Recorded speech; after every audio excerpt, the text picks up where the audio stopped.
Dennis, second. Sorry. Louise, and all in favor? That's carried, and the second item is adoption of the minutes from our meeting of October 21st. Do I have a motion?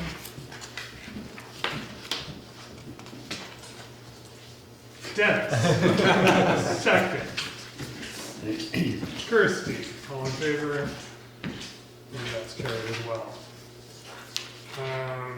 This is time for public comment. I'm Bonnie Brokenshire. Hi, Bonnie. So you're speaking to? I'm just here to listen to the discussion around the climate change strategy. Okay. So, yeah. Great. Talking away. Perfect. Welcome. So then moving on to item 4, the council referral on climate change strategy. Can I take it, Councillor Hocking, if you would like to speak to this a little bit? Sure, and Bonnie, so this went to a committee of the whole about a month or so ago, I guess, and then to council, and staff, it was put forward as a draft, and we wanted to have it go through all the committees to see whether they had any comments, changes, additions, deletions, and so on, but also we asked staff to be involved, and so that's why Bonnie's here. So Bonnie will be taking all the notes and so on, and giving a report back to council saying, this committee said this committee said that, and staff doing their own analysis. So now, for the council presentation, I gave that PowerPoint that you can see here, and the reason there are 3 reasons for that. One is, some councillors had asked, is the science real? And they'd asked, well, what are all those acronyms and so on? And so I did a presentation about that. Mm-hmm. The target of 0 emissions by 2050 is astoundingly difficult and ambitious. So I needed to explain why that aligned with the science. And then finally, sort of to outline the elements of a strategy to reduce emissions and to adapt the sort of the background about those. So that's what I did. Now, and I apologize for the enormous number of slides here. Actually, a whole bunch of them, about a dozen of them probably, were back pocket slides that I had at the time to help answer questions if I needed them, but so I didn't use them. So I can go through this if you want, but you probably don't want me to.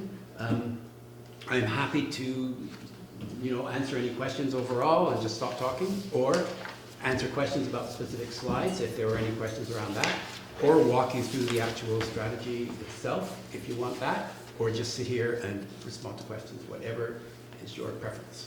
Whatever anyone needs to help understand this and have comments. So the strategy has 10 points, and has everyone had a chance to go through this material? Maybe we could just sort of briefly walk through the 10 points. Yeah, 8 points. 8 Sorry, 8 points. Yeah. So, the first page, the one that says context, it really sort of explains why it is 0 target by 2050, and recognizes that this will be very challenging for Bowen because some things require money, we don't have a lot of it, and that some of the things we're looking for are outside of our jurisdiction or control. So it recommends that we watch what everybody else is doing and hitch a ride when we can with things that other people are doing. And that also we maintain, this isn't a sort of a fixed strategy, it has to be flexible and adaptable because things will change over the years. And then things were organized into sort of 3 buckets for each area, sort of quick wins, things that we could do in a year or so, things that were longer term, and things that are somebody else's business, but we could do what we could to advocate for it and support that kind of initiative. So now I'll just go through them. There are really two elements. One is reducing emissions, the other is adapting. So I'll go through the reducing emissions. And the graph that you can see in the PowerPoint shows that most of Bowen's emissions are for transportation. We don't have any big industry other than construction, and we don't have natural gas. And so basically it's moving people around and heating our buildings is what pretty well everything is. And moving people around turns out to be the big one by far. And the number 1 is driving off the island from Horseshoe Bay to destinations. Number 2 is the ferry itself. Number 3 is driving on the island. To reduce emissions from transportation, there are 4 things you can do. One of them is reduce the carbon content of fuels. The federal government is doing that. We can't do that, so that's not something for us. The other 3 things are a mode shift, shifting to bus, bike, walk, whatever. The second is land use planning, so you don't need to move around as much. And that may sound funny for Bowen Island, but that's probably one of the most important things that municipalities can do, and bring people closer to where they live. They live to where they work or where they play or where they have healthcare or whatever.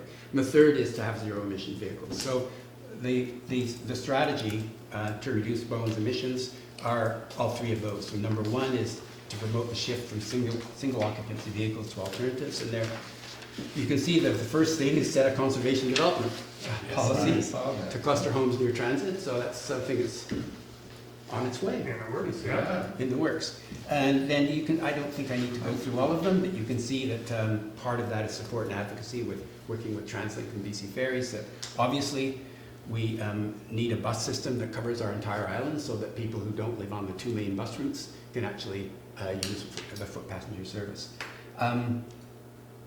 Anything else I can add about that? I was wondering about municipality when they buy vehicles, if they buy electric vehicles.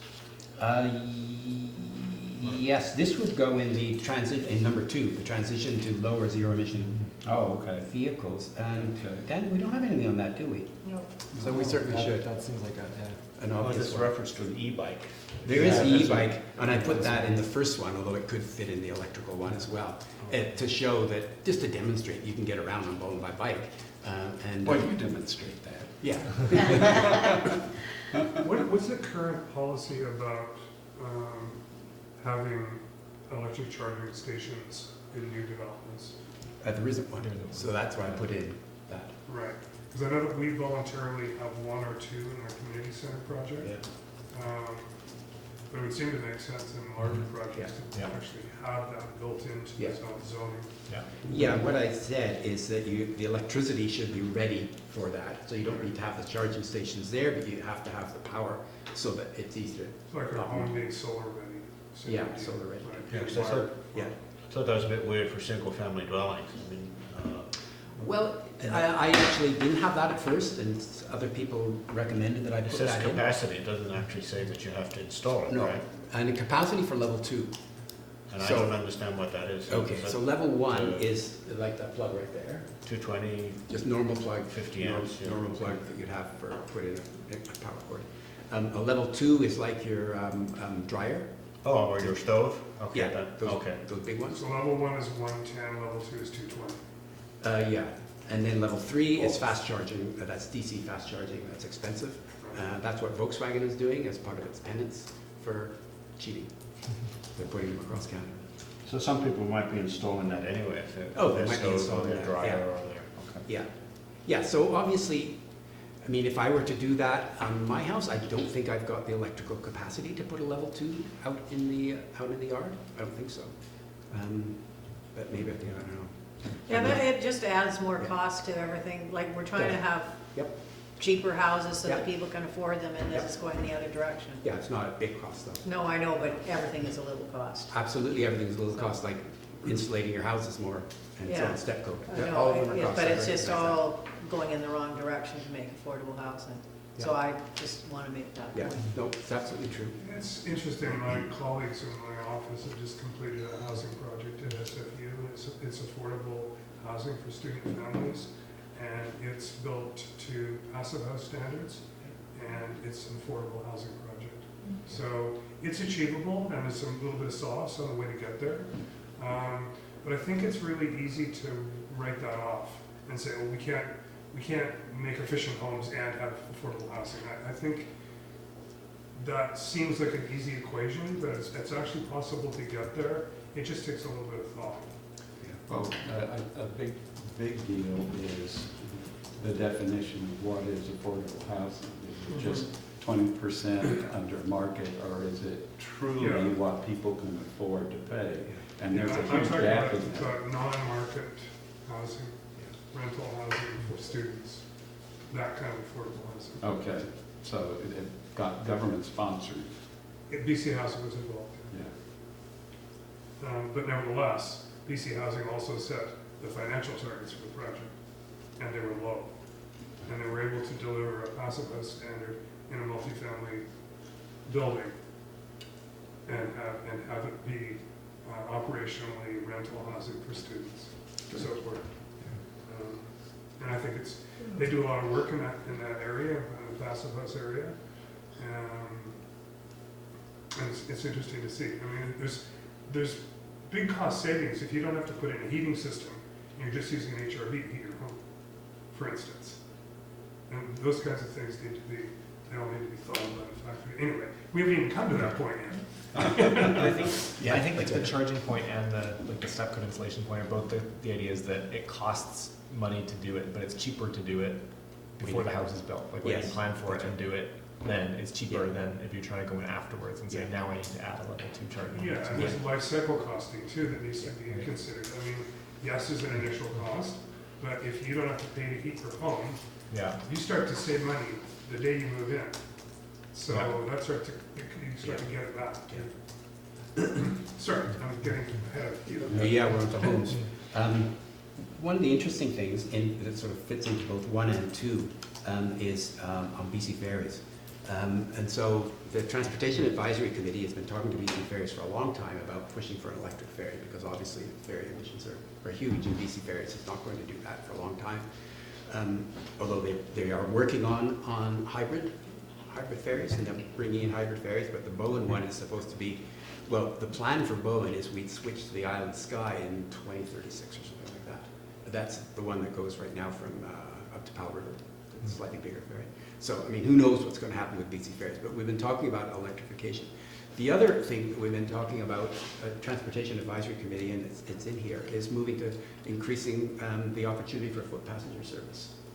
And interestingly, at the Climate Action Committee meeting last Friday, a couple of days ago, there was a recommendation to TransLink to look at foot passenger electric boat service to run up the Fraser River, to connect communities on the Fraser River. So you've got an electric bus basically going through the water. And there are some electric boats that are available, foot passenger ones. And so I asked that this be extended to looking at BC Ferries and looking at, or BC Ferries, TransLink, whomever, but look at electric foot passenger service for Bowen. And so staff is going to look at that as to how that could be developed. And I just got an email this afternoon from some company that's building electric. I guess I heard about this, building electric foot passenger boats, and it went to all council members. Pretty fancy looking machine, but I just glanced at it tonight, but I haven't. I understand that Mike Shannon is building. Seriously? Yeah. An electric one? Yeah, 30 passengers, I think, or maybe They showed bigger. the plans, but yeah, for the I think for the Q2Q. Or for the Q2Q, which is doing very well. Yeah. Yeah. What's the Q to Q? So it's Queensboro to Oh, To the the key key. at New West. Yeah. So that's where he's been running. Oh, an electric one. Okay, so that's all part of this Fraser River electric. Yeah. Right. So what I find interesting, this number 3 on that page 9 and 55, to reduce the need for transportation both on and off the island, BIM could. So one is develop an on-island composting system. Like we spend a lot of money and a lot of greenhouse gases sending our compost all the way up to Pemberton and then buying compost. Like I buy compost every year, as does Michael. If we made it on the island, obviously there's a big reduction. Another one would be an on-island healthcare center. Same. So, reduce the need to leave the island so much. And then the third one, which is an interesting one, I put this in because it was in one of our earlier plans, encourage the development of shared, fully serviced office spaces, not code. So I don't know if any of you have seen some of those shared office spaces in the city, like the Hive and so on. They're pretty great places where, so if you want to work at home, but you wouldn't mind a little bit of company every now and then and better facilities, and you can have a better printer and all that kind of stuff. And you could be down in the cove where you don't get power cuts. It's the opportunity to do that so that people have better surfaces here and they don't need to commute as much. So those are the some of the things that actually make life easier for us here, rather than, oh my God, we all have to put on 17 sweaters and freeze to death, and so on. So interestingly, the area 1 of lot 2 Yeah. proposal that went for the received their variance last council meeting. Yeah.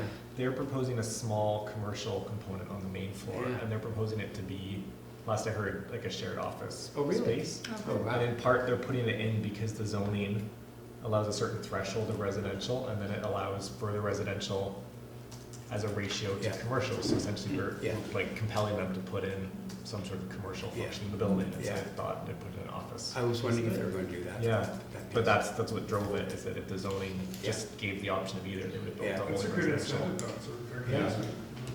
So with any luck, we can have a tick, tick, tick on these. Yeah. Ah, you're winning already. There you go. Climate change solved. I was wondering if another incentive would be better Wi-Fi, or have we got the best Wi-Fi, really? I know we had an upgrade, but I'm not sure whether it's the Sure super. being bad recently. Yeah, Mine's just been terribly slow. mine's not very good either. Yeah, Presumably, you could do that in a shared office space, but to have better Wi-Fi, Michael Kale was involved in doing that, and I don't. It was good, but it just, Yeah. I don't know, just they've had some real problems recently, I think. But they put in the new system. Yeah. Yeah, we all Bonnie seems just to know. pay more. Yeah. I mean, there was the internet working group, and it was disbanded after some time, but there is talk of better, and that's why the cable was put in at CRC fairly recently, with the anticipation that we could get a better I think speed here. Yeah, that's shock that that came in. So I don't know, they said maybe within a year or two, but I'm not sure when it is. It's a really expensive project, and Well, they came running around and changed cables Yeah. and made me pay more Yeah. for my modem. Yeah, my memory was they had rolled it out. Yeah. But it's just been really bad recently, so I don't know why. yeah, so I think that's I'll put it in. something, because it's an It's opportunity certain- not to have to travel Exactly. anywhere. Exactly, if you felt more confident about your Wi-Fi. Yeah. And one other sort of question and concern is, all the developments are gonna be on the transit lines. Well, there's gonna be no reason to have transit lines anywhere else if there's no cluster development anywhere off the transit lines. That's how it reads, is, you know, like all the developments are gonna be on transit lines. Well, I happen to not live anywhere near a No. transit line, so Yeah. there's no reason to put a transit line if there's not gonna be any development. I mean, that's certainly not the intent of that. The intent is that, you know, work with community organizations and translate to develop a comprehensive and possibly fare-free public transit system that serves all island neighborhoods. Yeah, no, it's just it set the conservation development policy for new developments to cluster homes near transit routes. Yeah. And that's sort of excludes off people that aren't on transit routes, or that's how it reads to Certainly me. not meant to be Yeah. that way, yeah. Okay.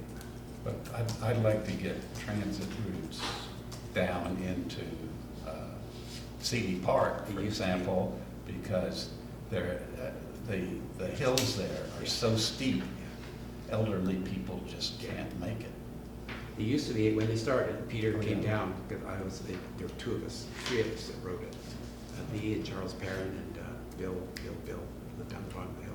And then one of them left, and there was just two of us, and so Peter finally forced us to walk up the hill. It was, you know, I mean, to come down that spoke and back up, it takes, you know, Yeah, 7 or 8 minutes. It is, And yeah. it adds to the, the way we're organized is that, you know, spoke It's- development is very difficult to serve for Yeah. transit. Well, there's that, and then there's the whatever, the transit buses as well, that only go on their, Some- yeah. Yeah. The whole transit thing is obviously really difficult. I mean, we are a low-density area. I mean, to your point, we're low-density, we're spread all over the place. The system that they did the trial on, I haven't heard what the results were like that, but some sort of an on-call shared system is probably what we're going to need to have down the road, some sort. But we're not there yet in terms of technologies. And, what kind of vehicle would it be? Something that's smaller and can move around more? I don't know. Did the on-call test come out well? I don't know. They haven't shared It it. didn't get used much, I didn't think. I always saw it moved around on the weekend, but Yeah. I would imagine that just the time, like, it's not very convenient, right? It's like, I don't know if you wouldn't guarantee to get you to a ferry, because if you're at the golf course and you want to go to the ferry and you call for it and they're picking up somebody at Hood Point, well, you're not gonna make it, because it's Yeah. gonna So, Well, there was a problem but people not knowing the area that they're actually covering. They weren't covering the whole island. It was a small Yeah, area, and so there was some real confusion about how it worked. I think the As whole with thing any is trial. indicative of really how hard it is to serve Bowen Yeah. efficiently with transit. It's really hard, but we need to improve it a whole lot. There might be potential for car sharing options. I agree. Not just the, like Ego and things like that, but people sharing, I have a car, I have 4 or 5 seats. Yeah. I'm going here, picking someone up and on the way, almost as if I'm a bus. Yeah. So I mean, people utilizing their vehicles as buses. Well, maybe rideshare if BC ever gets yeah. a real Yeah, rideshare. real right share. So those are the transportation ones. If anyone has any other transport thoughts? We move to then housing, which we already talked about. And it's moving through the step code, and I forget, so the first one, work with the construction industry to prepare higher levels of step code to achieve net zero ready new buildings by 2030. I forget what the step code date is then, it's 2032 or 2035? 2040? 2030. 2030, so this is really no different. Okay. Well, so what the step code says is by 2030, we're supposed to be at net zero. Net zero. Okay. So Bowen is currently at step 1. Yeah. No, I think we're, No, we're we're step one, one. with Step step one. 3 to come in next Step fall. 3 next October. oh, that's right, yeah. So step 1 means you must do energy modeling of your design prior to construction and getting a building permit. And you must do a blower door test to test for tightness at the end of construction, well, not the end of construction, but after you're insulated, before you've got any wall panels inside and out. But there's no goal. So you can Right. fail and you can still carry on. So it's just getting people. Step 3, then there will be specific goals. You'll have to go through both those processes, and there will be specific goals, and if you don't meet them, you'll have to rectify the problem before you can move on. And by the time we get to step 5, we're looking at sort of passive house standards. So, but yeah, the code is looking at 2030 as that's where it should be happening. So, I mean, it's not inconsistent with the code, it's just simply Yeah, It's kind of just stating more. stating what it says. yeah. You downplayed it a little bit, David, earlier, and really, the construction of buildings and their maintenance and operation, my understanding anecdotally is that it's contributing somewhere between 31 and 32% to carbon, to greenhouse gases on the planet. In the province or on overall? On the planet overall. Oh, yeah, yeah, And so every building Yeah. matters. yeah. And, and we're building at such a rate right now, like we're building the equivalent of Manhattan every year. And so our building practices are starting to, we're recognizing there's a need to change them, to stop using things like concrete for building. Anyway, so there's a lot of, and there could be more, if we wanted, we could build more into, recommendations. That would be useful to do here. I don't. Concrete versus wood, could you say Yeah, I mean, something so- like that? Yeah, that's one of the Yeah. primary drivers right Yeah. now, and we've come a long way with mass timber, crossing CLTs, that kind of thing. This 10-story tower at BBC, residential tower, which is all wood. But there's a tower, was it a talk week before last, there's a tower in Sweden that's 45 stories. We're moving in that direction. It's possible to deal with the lateral loads and fire is no longer the issue it was considered to be before, so. I mean, the Bowen is 3 or 4 stories, so the concrete, we just had a building down the hill that was built almost entirely of concrete. Should we be saying anything about concrete for Bowen? Is that? Well, it's a little bit, there's a reason why that is. Yeah. It's That's because it's an exactly- industrial building, it's an Yeah. F3 occupancy, it turns out. Yeah. And it's highly hazardous, so it'd be a Right. concrete bunker, but, Yeah. um, Other than that, probably economics on Bowen keep the concrete down pretty well. Yeah, I don't know for people's houses. They do it in those houses where people build on Bowen where economics don't seem to play a role and people don't seem to feel like it. But in general, in terms of our economic, we're only allowing a 3 or 4 story building. Yeah. Yeah, so In it's general, you we're would not go talking with- about big apartment yeah. buildings, yeah. And four-story wood frame construction It's is fine. absolutely acceptable. Yeah. So it's, yeah. That may be one of those sort of self-regulating things, Yeah. that the economics will regulate Yeah. it. Concrete is expensive It's on the expensive. best of Yeah. times, Yeah, so. so we probably don't need to put anything in here since we're not planning any 50-story towers, and it's expensive anyway. No, and I think the other thing too, I mean, of reliance on the building code is becoming, to Kirsty's earlier point, buildings are becoming more expensive to build because they're becoming more and more complex.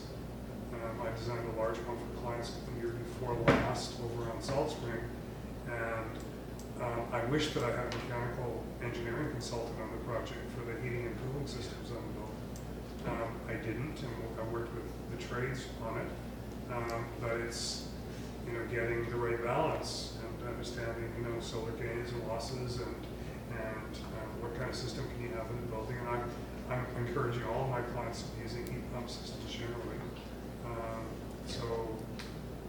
But they have their inherent limitations. Most heat pumps are good down to like -10, -15, and then their efficiency tanks. Thanks, yeah. So, And notice the second bullet. It's and it's about helping switch to heat pumps.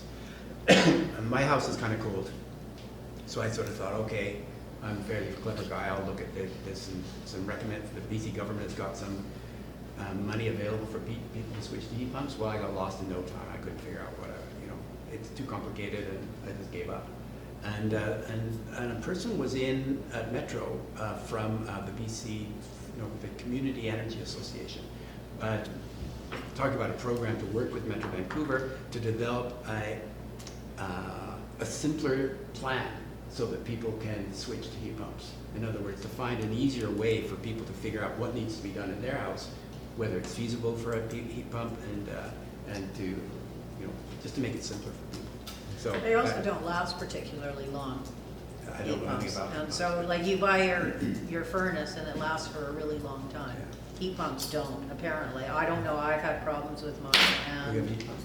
yeah, and I've got all of the crap, and basically, geothermal, the whole shit load, Yeah. and what it is a very expensive maintenance thing. And so people go into it, and yeah, the capital cost, it's high, but the maintenance is really high, because who on the island does it? No one. Who can fix anything? No one.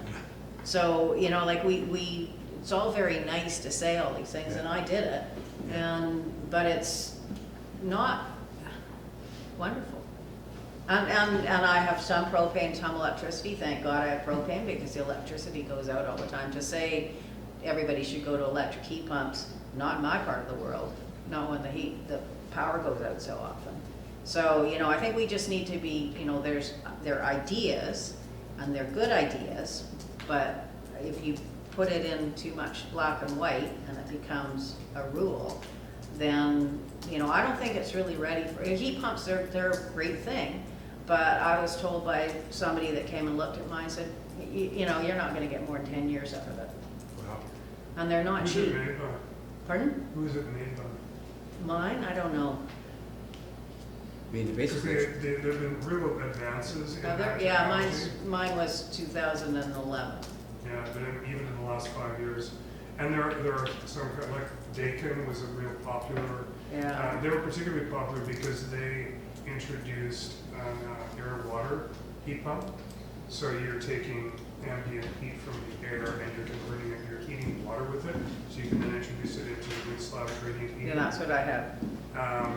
And their product, unfortunately, while they got a lot of share in the residential sector, and they were favored because their heat pumps were pretty quiet compared to some of the other ones, Mine isn't but they quiet. proved to be an absolute disaster. Well, I don't know, having the And they geothermal. now pulled out of the residential sector. There are other companies that make. I don't know who I have, but all that complexity just, it doesn't, it adds costs in the beginning, but it really adds costs in the maintenance. So that's, Yeah, I think the other thing too is if you go to an air-to-air system, air-to-air systems have been around for decades. And I know people, Yeah. I was talking to a friend on the ferry the other day, we were coming home, and he's had one for 30 years in his house. And he said, one thing, I never touched it. Yeah, It's great. He's never had a problem with it. that's great. I know. Anyway, So I do have a challenge, you know, it's a nice idea to get off propane and wood and all that kind of stuff, but my power goes out a lot. So I have a propane generator, but it doesn't run the heating system. right. So, because I don't know, I didn't have it set up. Well, I mean, heating, but I mean, my heat, backup heat, or main heat, it's wood, and that's zero CO2, as long as you're not deforesting. So that's one of the reasons that heating is not a big issue on Bowen in terms of GHGs, because a lot of them heat wood, or heat at least partially with wood. Right. Notice the last bullet, which is, Drew, you might have a little trouble with. I don't know that I have trouble with it. I can explain to you some of the problems Yeah. with it. I mean, the reason I wrote that is that, you know, we're talking about 2050, which is 30 years away. So any capital that any capital that's going to last more than 30 years has to be zero emissions 30 years from now. So a building certainly lasts more than 30 years. A car won't, but a building will. So There's, so the energy step code hasn't been around for very long. yeah, However, the passive house standard system has been around longer, and net zero. And they all kind of use the same kind of similar technology to get somewhere. Yeah. And I have some challenges with that too. I've taken a number of passive house courses. So but let's just say you need to design your building, and then you do an energy model of it to see how it performs.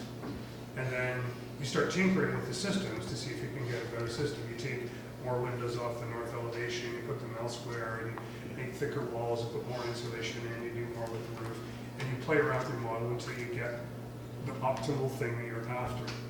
The problem is, all the computer modeling programs, there's a standard that you're modeling against. So we're designing a community center, and we're looking for the comparable. What's our comparable in a 2-story or 1-story building, so we can go, well, how do we compare this? And there isn't a comparable. So we're working with our mechanical engineers, and we're doing energy modeling, looking at the TEDI and the 2E and all of this stuff. And we're tweaking our design, and we're getting better and better and better. But we know we can't meet step 3, because the only buildings we could find to compare to step 3 were not actually real comparables. So you can take a building that's a 1-story office building and say, well, we'll use that. The problem with the office building is the people are only there for X number of hours of the day. They are all running computers and heating the air, and there are all kinds of different activities than there are in the community center, which opens at 6 and closes at 10 at night, and has big spaces, and it's a different beast. So we had real challenges with it. I think the day's coming where there will be comparables enough to be able to do accurate modeling to make that doable, but we're not there. And So this what- is something I found quite kind of surprising, because we were really working towards having a really efficient building, in the community center. so what should that bullet say? Should it not say require? Should it say work toward, or what should it? Where's yours? Drew? Joint company. Yours? Yeah. Should the verb be different, or should it? Yeah, I'm just not quite sure, David. It's kind of like, the things that, look, with some of these projects, we really want the projects built. Sure. And if we say we're going to require a particular standard from those projects, which can't objectively be met in 2019 or 2020, then we may kill a project Yeah, exactly. and be sorry we did that. Yeah. So it's tricky. I think it's probably, to me, makes more sense to have the regulations moving forward as they are through the code. And they go through it at whatever speed council wants them to. Like North Vancouver and West Vancouver, they're at step 3 now. Yeah, I know. As soon as and Vancouver, as soon as the step code was introduced, they were at step 3. So it's an initiative that's coming from the municipality, not from the code. The code's all structured to go any way you want with it. So I'd be more inclined to suggest making a reference, go back to the BC Building Code and encourage council to seek more stringent regulations with public buildings, to the extent that it's possible, something along those lines. Okay.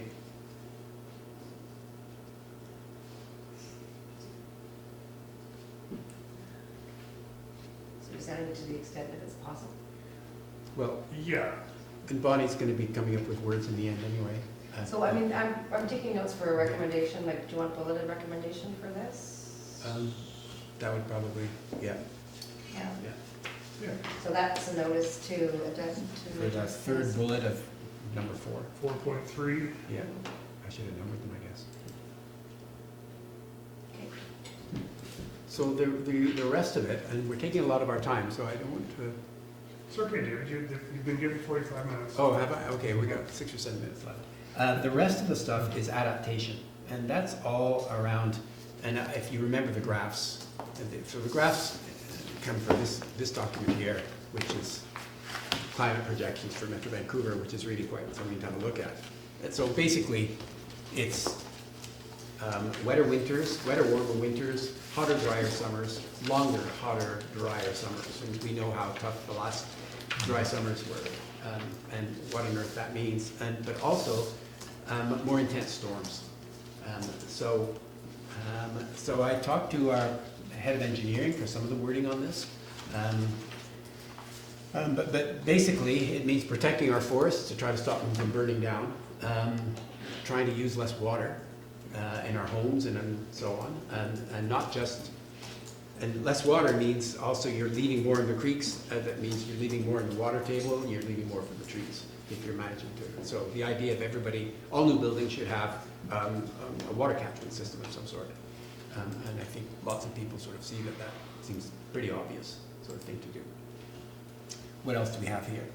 Yeah, the asset management plan. So we're doing, we're all required to do these asset management plans where we're looking at all the assets that we have and figure out, okay, how do we maintain them over the long term?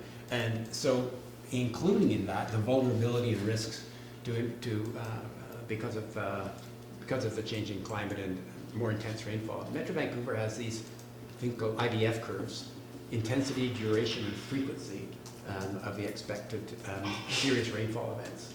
And our engineers, could look at that kind of data and talk to our head engineer about that and making sure that culverts and things and so on are built to be able to handle that kind of thing. So that's sort of what a lot of this is about. What am I missing? Rainwater catchment, drought and fire resistant stuff. Like, Drew, anything about set regulations as permitted under the Building Act to require fire resistant roofing, siding, decks, and other elements in new buildings? So I've been working for, 10, 12 years on a project up near towards Whistler. It's in the SLRD. It's a retreat center. Yeah. And the SLRD now has development permit areas which are quite extensive for wildfire. Yeah. And they have quite specific requirements about planting, for instance. Yeah. Like that you must use native planting if you're doing planting. The trees have to be 3 meters apart so that you don't have fire spread theoretically between them. Yeah. If you have existing forest, that you need to clean up the understory. Yeah.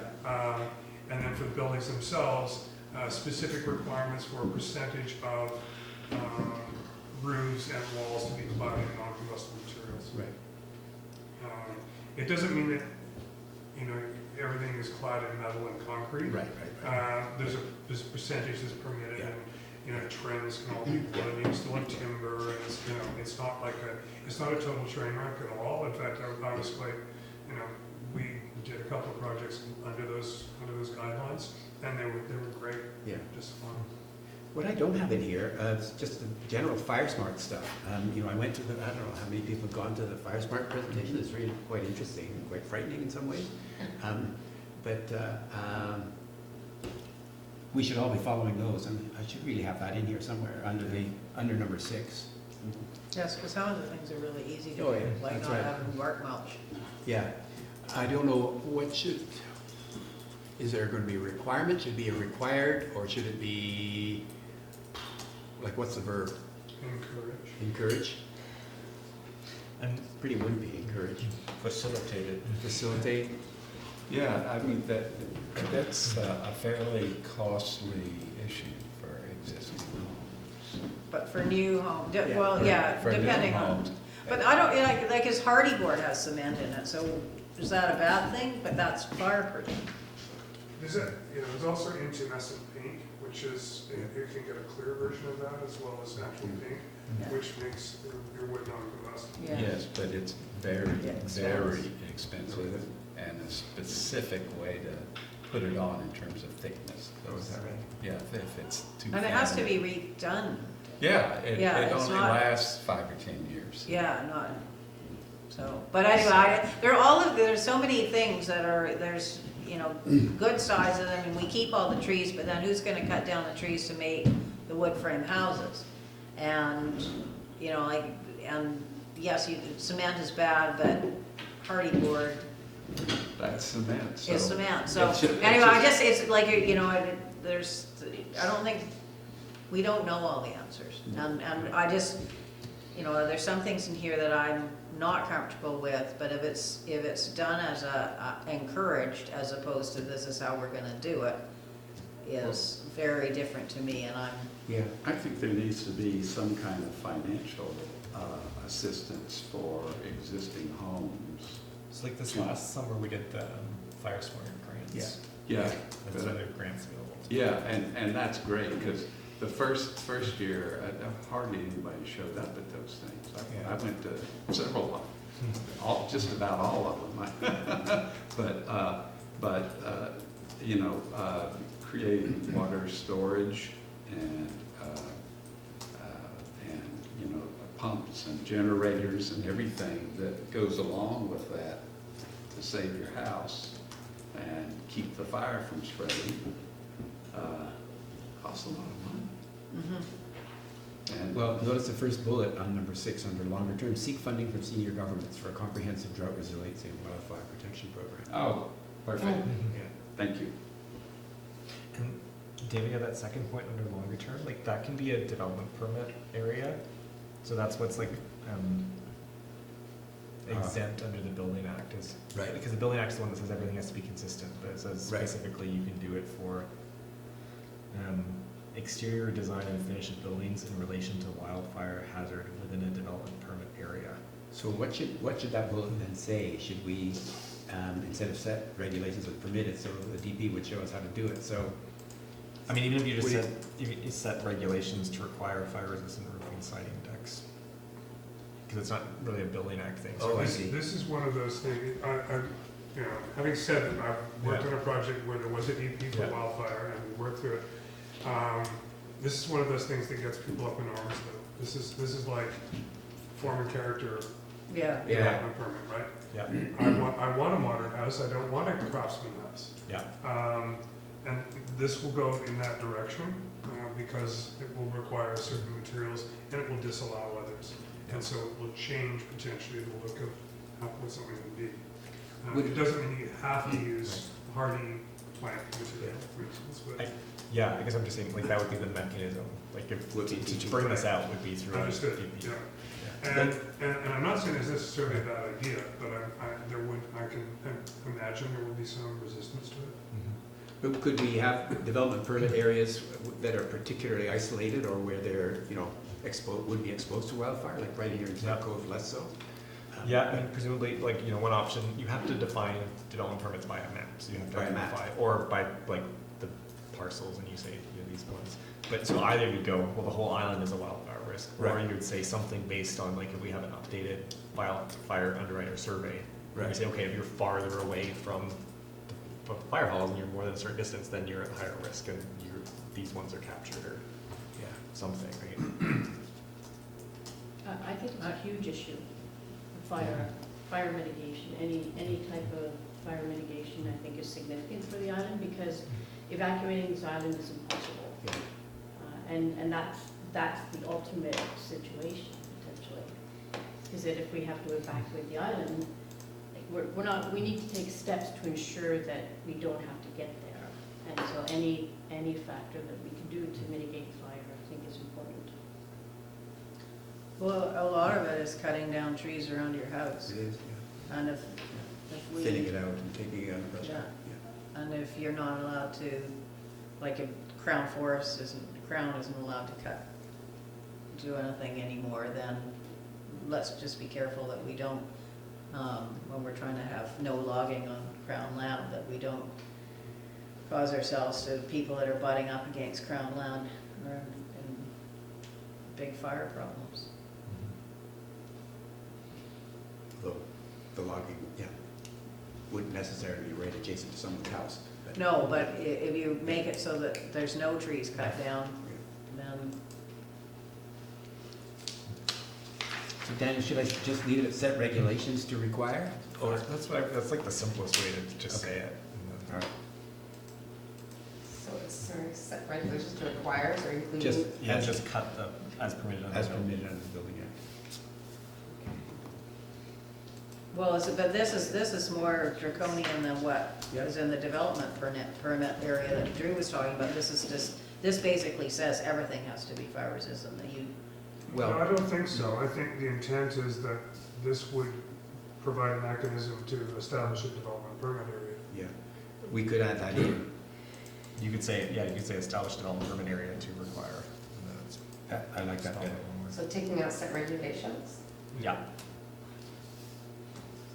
established. but then in a development permit area, that means that everything has to be fire resistant? Yep.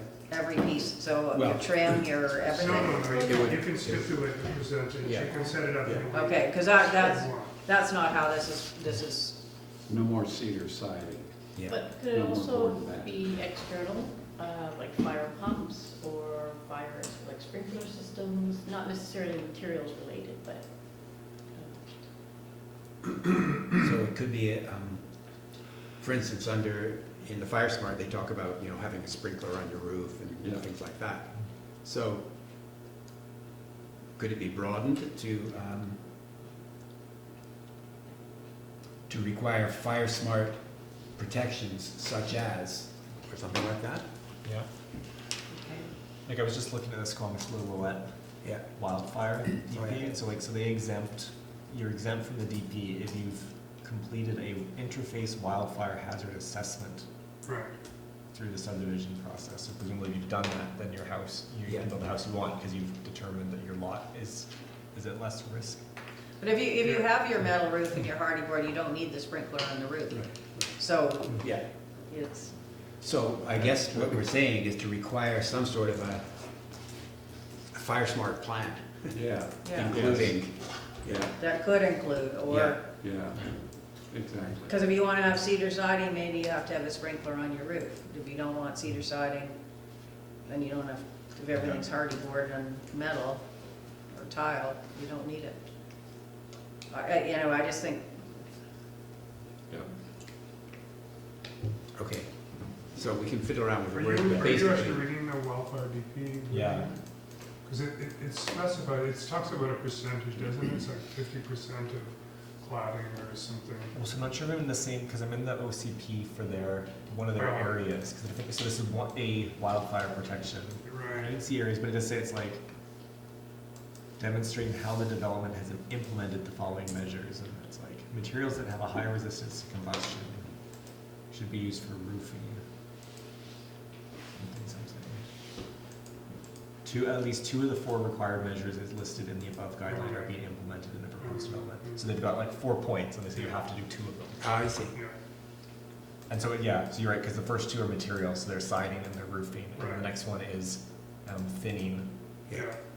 or removing ground cover. Right. So essentially they're having Yeah. you can choose, I'm gonna build the metal with the Yeah. hardy board, and I'm not gonna Yeah. touch the trees, or I'm gonna build a cedar sided, shingled house, but I'm gonna clear the trees out. And around that, yeah, that's I like how that is, Yeah, Right. not this, It allows for some creativity. yes. Right. so we'll have to, I mean, we'll be working on the precise wording, but to make it aligned with the kinds of things that they've done in some other places, where there's some choices that protect the homes. Okay, good, thanks, that's good, changes. Related to this and to Louise's point, so there's long response times when you have a volunteer fire department, from the incident of the fire to actually having responders on site. And that includes when the fire begins in a home. Now, I know that there are some areas on the island, and I think the Cape is one, where all new construction is required to have fire suppression system in the home, correct? Yeah. Where is that true and where is that not true? Like most of the SR zones, that's not a requirement. No, so it's been placed on requirement at subdivision stage and occasionally at rezoning stage and covenants roof sod. So there's no like geographic logic behind it. It's more like as subdivisions have come up and we've required it. Yeah. So should there be something about that? I mean, that's also part of this. Well, that's why I'm bringing it up, David, Yeah. because it's kind of, if there's a home that's on fire and there's no fire suppression system and it's a long way from Yeah. the fire hall, it could be the cause of the wildfire that Exactly. gets into the forest that devastates the island. Yeah. So, the other point, Dennis's point, retrofitting homes is profoundly costly, whether it's to improve the insulation and heating system or to retrofit them with a fire suppression system. Right. Nevertheless, I think there's a lot of merit in considering having all new construction on the island be required to have fire suppression systems. It's true in Vancouver. You can't build a home in Vancouver with a fire suppression system. And it's not that expensive. It's for a home, the regulations are different. It's the National Fire Regulation, NFR. Anyway, it's 13R, it's not 13. And it's 13R is residential. And so the piping is all plastic, which is relatively inexpensive. And the sprinkler heads can be the drop-down type, so you don't see them in the ceiling. So it adds like about $1 a square foot to your cost or something.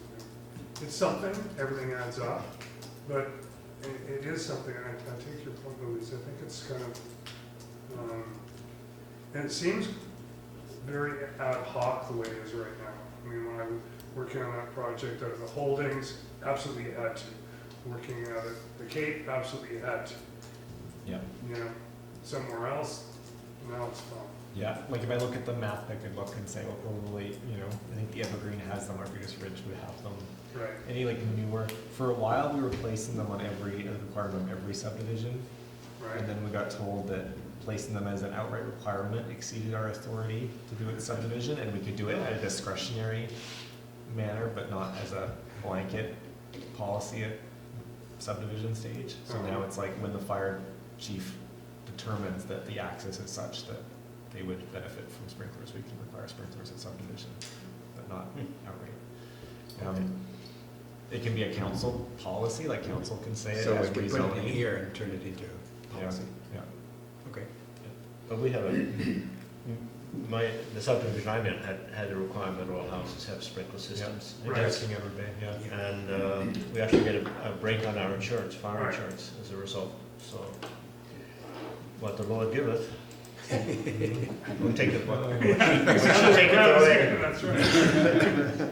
Give it back. Yeah. So plus, I feel more comfortable having Sure. Yeah. David Hocking's fire trap next door. Yeah. Well, there you go. It's sprinklered. Oh, it is. That's right. It's part of the development. Yeah. Yeah. Yeah, that's wicked. Yeah. It's ours is wood inside and out. Chrissy, do you have any comment on that? Which? Well, I heard earlier, because I was speaking to an earlier thing you were saying, because I know you're concerned about at least underlying a lot of these recommendations is an inherent potential cost to a homeowner. And, you know, personally, I take fire and life safety, it's kind of one thing that's kind of something as an architect, it's kind of, we have to look after that, because when we have to administer the building code, and that's what the building code is all about, fire and life safety. But I know that you don't like when there are regulations telling people what to do, whether they're to make their home safe or whatever. Is this different? Well, fire, to me, is different, but I'm not sure that internal sprinkler systems are really the issue. Yes, a house might catch fire and catch the neighbors on fire, but I think there's a lot more on having, doing the right thing with your environment. And if you don't have, I'm not, like, there's a real difference between the developments where the houses are really close together, and I can see that an internal sprinkler system might be a great thing, because then you don't catch your neighbor's house on fire. But when you're, you know, like, and you're not going to catch your neighbor's house on fire if you don't have trees around you. Like, I think there should be options. I think in the city where you're on 33-foot lots, or, you know, your houses are right beside, then maybe a sprinkler system is really good, because And they also have full-time firefighters who are Yes. sitting there waiting to get into their truck and come to. Yeah, yes, they are. But anyway, I fought against having a sprinkler system in my house, but I have a fire pump. And that's, you know, and that's what you know, so, because I think our risk is external, not internal in our area. So we have our own fire pump that So motors. what is a fire pump? Is that? It's a thing on a pump on wheels, and it has hose, and it has you put it into Okay. a pond or into More the sea. pressure and. It's Okay. the big, so we have the big fire hoses and So basically, though, what you're saying, Chris, is that all houses should have some choices, but an array of protections. There's an array of potential protections, and they have to choose a certain bunch of them. Yeah, And the Fire Smart thing, they did talk about, yes, you need to protect your house from the flames coming towards you, but half the forest fires start from the house Yeah, catching fire, that's the and putting the chief forest risk. on fire. Yeah. But would it ever even be part of a development approval process to require someone to clear the land around their house? I mean. Yeah. Yeah, it it's- is it's- That's what, Yeah. I mean, that's what this. and it is in other places in the Yeah. world. Like in the Okanagan, Yeah. basically development permits are such, it's like They nuke do the that. site, like. Yeah, clear it out, California they're is not gonna going that subdivide way it, you because, clear Yeah. And that, to me, that is a bigger issue on Bowen Island than, all the fires that have happened in my time here nothing's been from a house. Everything's been from a camper, lightning, it's really stupid people. Yeah, I guess the problem is what we really want here is we want everybody to take Take it seriously. reasonable, affordable Yeah. fire Yeah, protection measures. For And maybe you could appropriate. talk about it being sort of in general. appropriate for that site. Yeah, exactly, because, you know, if you're, like you say, if you're in a more high-density neighborhood or whatever, or even if, my goodness, even if you have a pond that's all year round, that's a tremendous advantage right there. Not everybody has that, yeah. But I think what's gonna happen, and one of the challenges with this kind of thing, David, is just that as time goes by, people develop new materials, new techniques, new building techniques, and a lot of these solutions, we can't even envision them at this point. But if we can tell people where we want to get to. So I think this is a good discussion on the fire ones. We'll change it, and we'll make it sort of a appropriate fire protection, and with an array of tools and. And it has to be site-specific, I think. Yeah, site-specific, yeah. And you didn't mention gray water. I was gonna- Yeah, that would sure be a nice thing to, but that's a BC Health, isn't it? Yes, but I mean, that can be, yeah, that seems like a good, like, longer term point as well. I guess I know some of the folks on the Environment Climate Action Advisory Committee were talking about grey water. It seemed to me that's way more complicated and difficult than simply catching the rainwater. There's loads of rainwater in the winter. So if everybody has, or all new homes have to have a cistern. But a cistern way is simpler. nothing, like it's way better than nothing. Yeah. But it's, that amount of water, you're gonna blow through it in minutes. In a fire, you mean? Yeah. So it's a really nice thing. I don't disagree with people having to have cisterns. I think that's a really nice idea. But you're gonna have a lot more gray water, because your cistern's gonna empty in the summer. You're gonna use it to put on your little straggly plants. Yeah. And Yeah. then, Yeah. whereas, Yeah. Or you have to get drought resistant plants. yeah. Yeah. Anyway, I don't think we're gonna solve that here, but Yeah, it's kind of the thing about grey water is it's there and it's not being utilized. And the thing about rainwater catchment is it's there until it stops raining. yeah. And it doesn't take very long. I put in holding tank systems in a couple of homes that I've worked on the island. And easily put in like a 5,000 gallon tank. And had long discussions with Bruce McTaggart about it. And you have this kind of inverse thing that happens with demand and supply. So your demand is increasing as you get into the summer month, and your supply is going the other direction. So when you need it most, you have none, which is a bit unfortunate. It's a little bit about how that kind of system works. If you don't use it as drinking water, if you don't save it for potable reasons, it's probably going to last longer, and you're going to be able to replenish it. And it's not nearly as complex. You don't have to treat the water or anything like that. And it would be there for fire suppression and a variety of other reasons as well. So there may be some good reasons to do that. I don't know what the solution is. But I think the main point of rain catchment is not fire suppression, because like Kirsty Friday, somebody once told me you need 10,000 gallons of water to put out a house fire, which nobody, that what it really does is it reduces the pressure on what you call the natural and engineered water systems Exactly. elsewhere. Yeah. I think that's very, very important, because we're facing shortages often attributable to infrastructure rather than actual supply. Right. But again, that's only going to get worse as climate change continues. So I'm a little concerned about the way you talk about ensuring abundant on-site water for fire prevention, because it's going to be the rare person that has an adequate amount. Yeah. And if it's fire suppression, then it either has to be buried or it has to be in and most of the tanks that are affordable are plastic. Yeah. I happen to have buried mine, but So that's what, not possible for some why people. not say to assist in fire suppression, because that's what I would suggest there.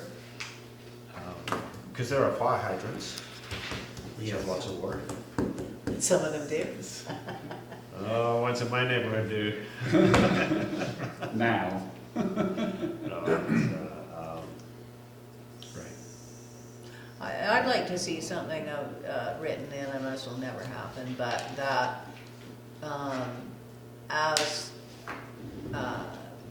the council looks around for some natural collection areas and enables people to do collection as opposed to prevent it, which the Quarry Park should have been a water reserve, and it was turned down, and so that's why it's now a park. So it was prevented for that, and that would have been a huge reservoir. And we need to think about smart things to do like that, as opposed to preventing them to save a few trees or something. Or I don't know what it was for. I don't know why people were against it, but it was a huge missed opportunity for the west side of the island. I think that's a valid goal for now. And I don't know if there are other natural areas, but. Well, I think there's bound to be. Well, they really be raising craft and like. Yeah.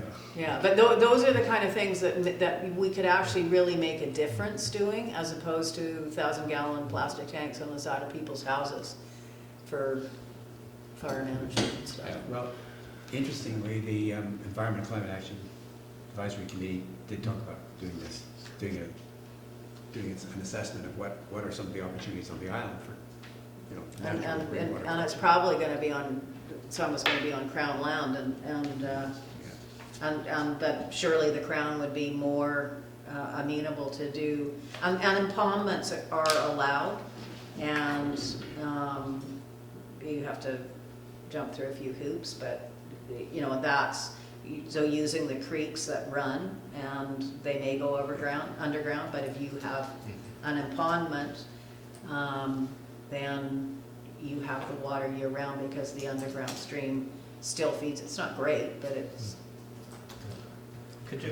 You could also bring the water management plan into your document, the one that Glenn is working on. Right. Because it would be very important. I mean, at the moment, he's just in crisis mode, right? Dealing with water management in terms of people running out. But I think it would be really good if he had an aspect of the plan that also dealt with future need and, because I see water availability is a huge climate issue.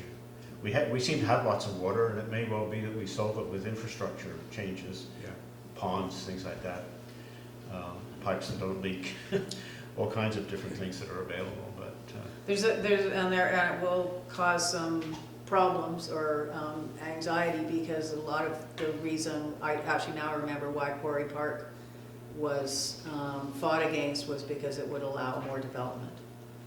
Oh, really? Yeah, so now everybody, you know, like but that was why, because as opposed to thinking that it's a positive thing for the island to have water. oh, beautiful ponds. Can you swim in them? Does anyone swim in them? In what? The ponds at Quarry Park. I was there yesterday thinking, boy, that's lovely clean water. It's But I don't know irrelevant where to planning, but yeah. I don't know where they're there. No, some changes needed to be made to have a big improvement. But our pond you can swim in. I don't.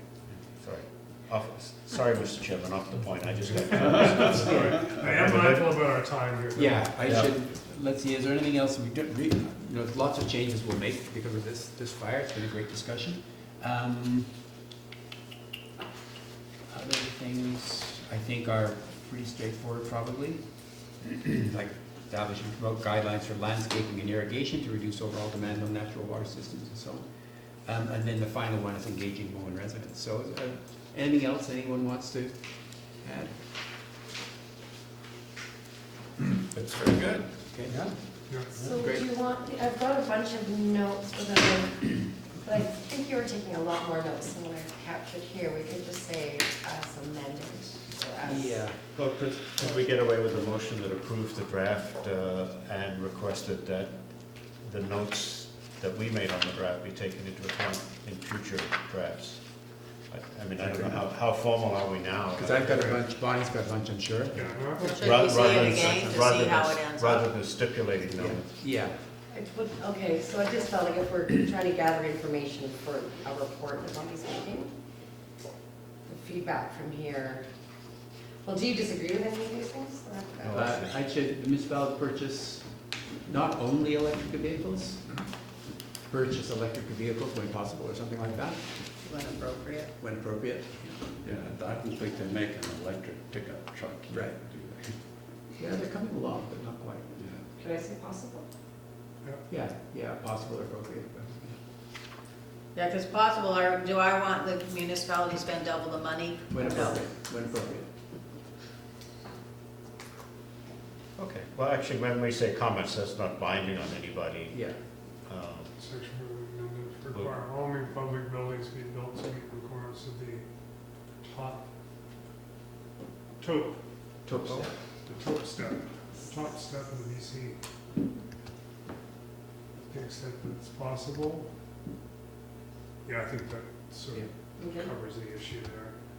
And establish I think you started with from area and then just said you wanted to do it everywhere, so. Does that cover that when it's cost, to the extent that is it possible, does that mean that if it's prohibitive cost-wise, that it isn't possible?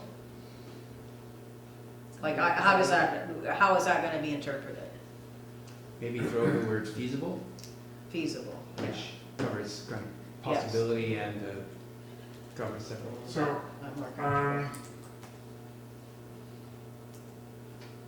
David, your goal with this point is to have public buildings move faster towards that end goal than the building code is getting us there. It's simply that, it's that a public building is gonna last more than 30 years. And Right. fixing things 20 years from now, 30 years from now, is gonna be harder than doing it right the first time, like you said. And so that's what that's about, that's all. Right.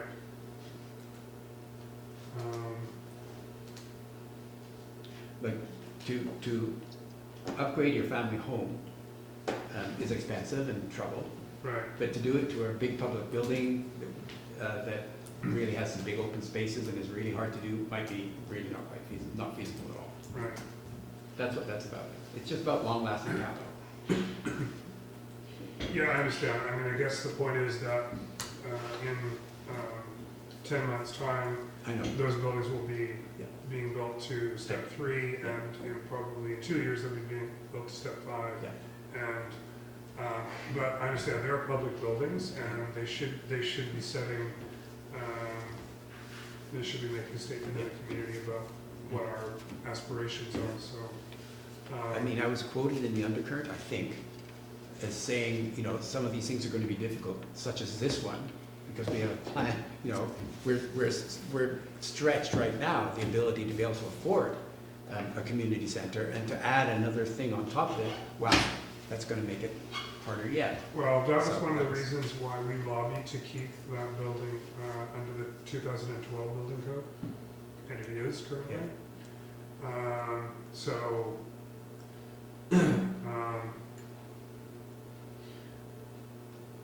I think feasibility I includes think- financial feasibility. Yes, and that's why I didn't like possible, I'm comfortable with feasible. Yeah, so we're good with that. I think so, yeah.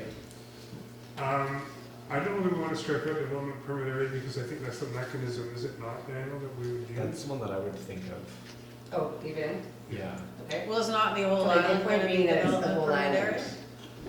Well, I think what I'm Nevertheless, saying is the that- whole island could be the development. It could be the whole island. Because otherwise, I think it's gonna be, you know, like measles on a map, which, you know, like, Yeah. how, and that, I find that really, having had measles dropped on our property for various things, I find that really Yeah, offensive. Measles? Well, somebody does a spray Like we draw a gun map and approach we and say says, okay, these this is gonna be problems this is, you know, where the measles spots fall. This is for already.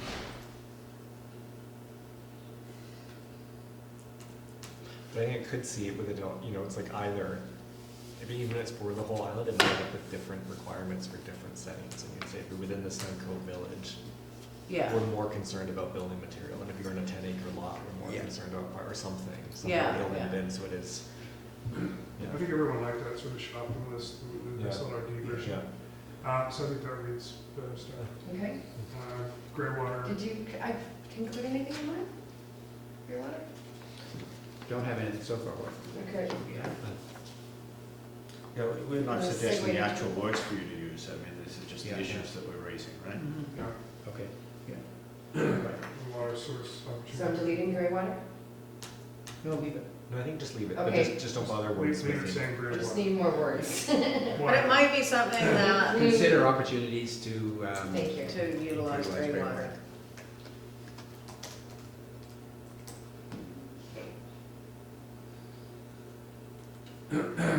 yeah, okay, that's all good. I think 6.5, it's not just water source and infrastructure opportunities. Yes. Water collection, Yeah. It's collection, Yeah. not, yeah. I really, yeah. storage, I guess, is better than collection, perhaps, water storage. Storage. Well, Storage I think infrastructure. we actually live in a place that's quite wet, Yeah, and we don't use that Yeah. very well. Just all Yeah. drains off. drains off, yeah. Yeah, we let it go into the sea and raise the Yeah. sea level.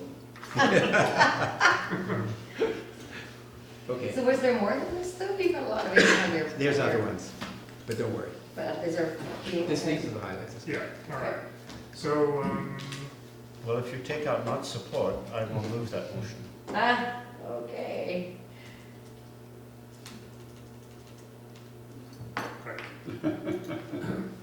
So do I have a motion?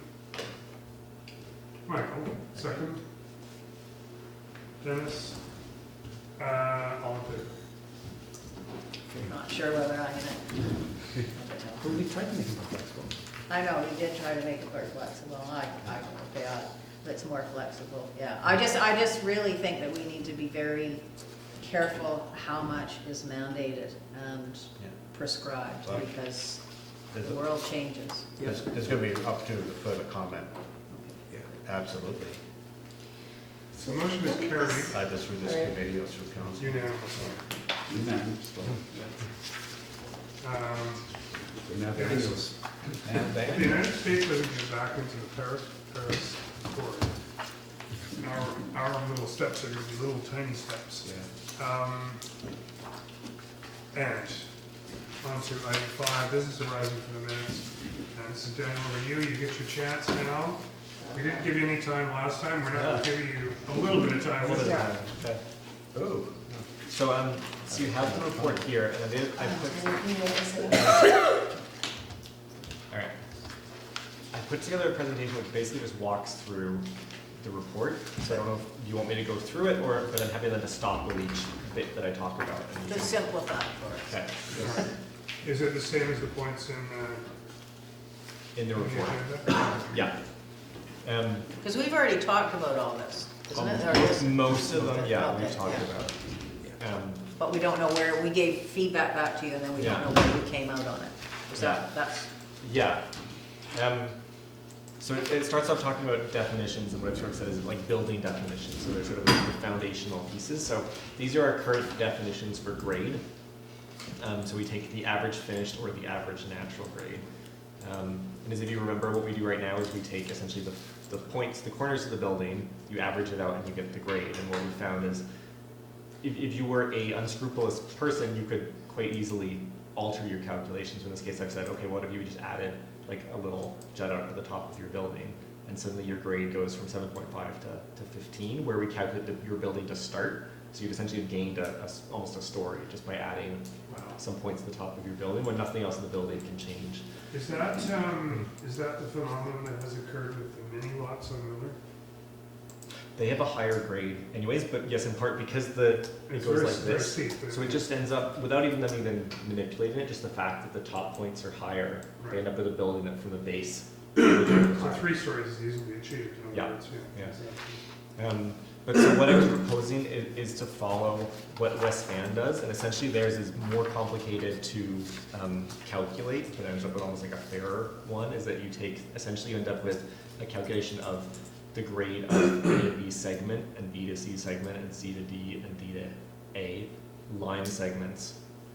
And you end up then as sort of essentially a percentage of the total perimeter. So it would calculate, and so in that way, in theory, this building and this building would end up with the same grade. I did a renovation to a home in West Vancouver last year and used their methodology, and it's a little bit more complicated, but not much. And I think it's fair. And we do get, interestingly, we get submissions from people who submit our method and West Van's method. I don't know if they just are West Van architects and they have it set up in their system.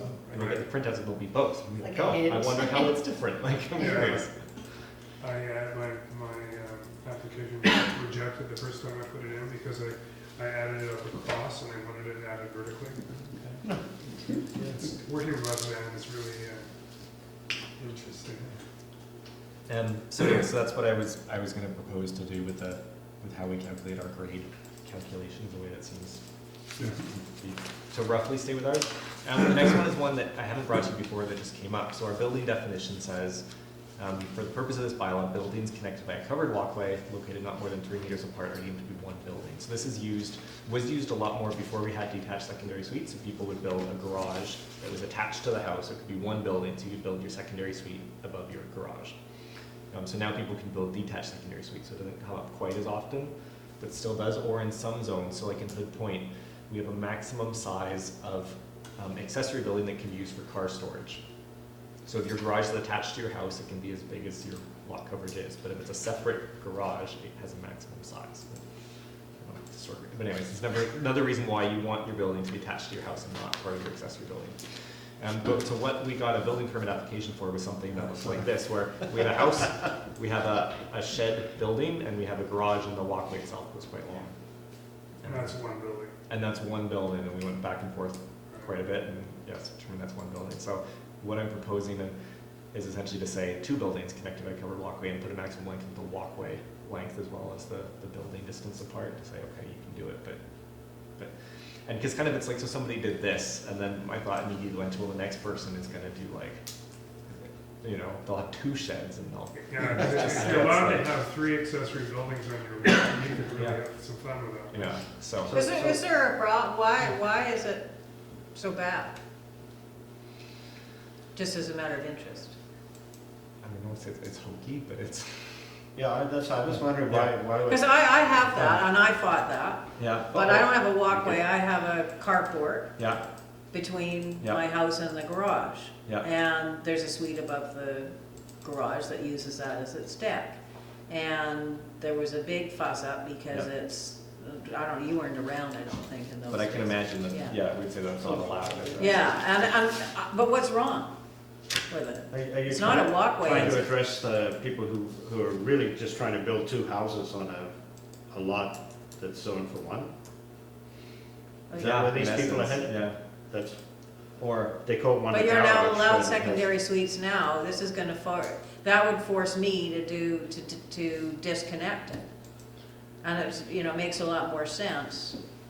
Anyway, I just, yeah, to have a house, a carport, and then the garage and the suite on top. Because otherwise I'd have to build a deck somewhere else, like, and just disconnect it. Like, I'm not sure what's wrong with it. For me, one of the biggest challenges is not actually the zoning issue that's related to it, but going back to it, the fire and life safety issue that's related to it. Because if it's treated as one house, there are no particular spatial separation requirements or fire protection requirements, windows facing each other, things like that. But they're close enough to each other that if there's a fire in one and there's nothing to prevent the fire from spreading to the other, it will. And so from that perspective alone, I find that this particular form kind of troubling. And I know that it was used for a couple of duplex buildings up by Tiernan as a kind of a study into whether they could do something like that. And again, I was troubled with it at that time. I just find that there's something about that that's a bit troubling. Yeah. So your proposal doesn't really alter that, though.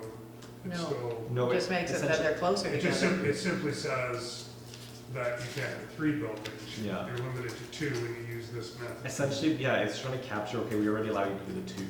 Right. But more than that, you can't do that and still count them and say this is still just one building. Right. Yeah, so what is the mischief that you're trying to remedy? Is it that people are building 2 residences on a lot that's zoned for 1, or? No, because Yeah. you're allowed to have 2 residences now. Well, that's why, that's I why think don't it's more just understand getting around, the so we issue. have regulations about accessory buildings, so we have like Yeah. a size of accessory buildings, and we have number of accessory buildings. You know, almost in essence, we have them for some reason, we have these regulations, and we say, well, it's all one building, you can build a whole complex, it's all kind of joined, and it's all What one. limits the size of it? So, I mean, in this case, this one is a, It's a shed, but that could be much bigger. Yeah. It's all one building. yeah, So this could be 3 suites.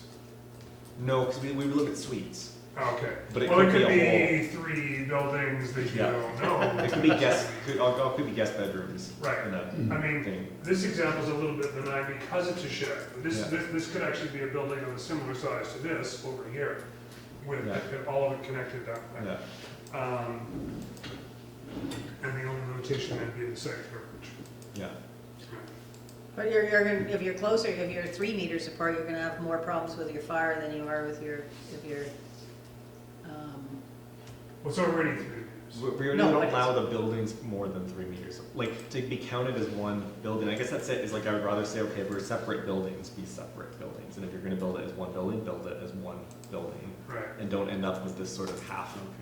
So- Or build, like, you know, somebody could still come and build this if they meet the zoning, but we could say, okay, this is one building.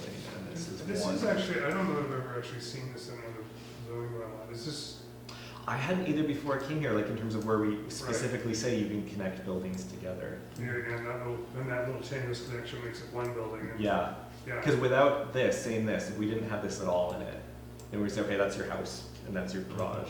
But right. then what we would have been saying for years is now your garage can't have a suite above it. And it was sort of this workaround people had to say. Oh. I mean, funnily enough, like the buildings up by Tiernanog ended up getting, like they started off saying we're gonna follow this and we're gonna be protected by covered walkway. They Right, ended up being essentially party walls. I Like know, right? They got more connected Yeah, exactly. than they thought they were gonna be. They thought they were gonna be apart and they ended up coming together. so So what is the walkways were meaningless anyway, they were just following the Yeah. rules. Yeah. Yeah. So if this is a definition, if the walkway component was taken out, Yeah. could it not just stand by itself as, Like if we just said a roof structure user intended, blah, blah, blah. Sheltering use for occupancy period, full stop, and didn't have this section yeah, in it. so the buildings are, they're two separate buildings. Yeah. I mean, that's the definition of what they are. Yeah. How does this play out? I mean, where do you use the definition of a building? So you use this, I mean, primarily you use this, well. Because you you've use- got like side coverage, you've got Yeah. floor plan coverage, you've got lots of things that restrict the amount of actual structure, right? Mhm. So why do you need building defined? It becomes a You second, need to it becomes a define second dwelling, if Okay. there's a dwelling use in it, and then you effectively have two separate dwelling uses. Okay. Now that, I think before the bylaws were amended to allow for secondary suites and detached secondary suites, this was a much more common phenomenon as a Right. way of achieving that secondary Yeah. suite, but calling it one building. Okay. But that was a workaround, that wasn't why I did it, I wanted a carport. And the way my architect works is, he does a lot of that, you know, connection is your carport, you go through your carport to the garage, and it's really nice, because then you are covered. But anyway, I would prevent that happening. Because I think Lewis's idea, just put a period after occupancy, doesn't that address that issue? It does by being, in essence, like more drastic than we currently allow. Oh, Right, is where I get worried. Not worried, but then it's like, you know, in terms of it, in my mind, doing this essentially cements what we currently allow without people I taking see. it further. Okay. Putting the period here and taking this out says, okay, now the people who have the attached garage with the suite above, because they don't want the suite necessarily in their house, but they want it, you know, in their garage that's connected. I just wonder if Take this that away. definition is just not a little bit out of date because of the Yeah. move towards secondary suites. And I think at the last meeting, didn't we approve a tertiary suite? We didn't call it that, but that's Right. what. Yeah. But, okay, if this is what you need today, sure, but I think we do need to. Yeah, I think you're right, Michael. I think we're moving to a place where this is no longer, as I say, I've never seen it except Yeah. here. So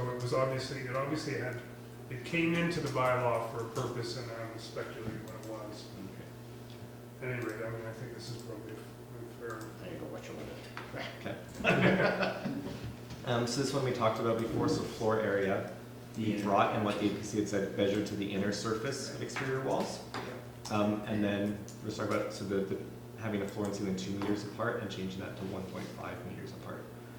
Yeah, we talked. So there's two Remember that discussion changes captured. Okay. In hindsight, I mean, that's what I know she got Oh, the were you saying? water thing covered, yeah. I don't know, it's just, because I designed a home for a client, actually it was their artist studio. And that was, it could be quite a small, it had to be quite a small building, but on South Pender, that was 2 meters.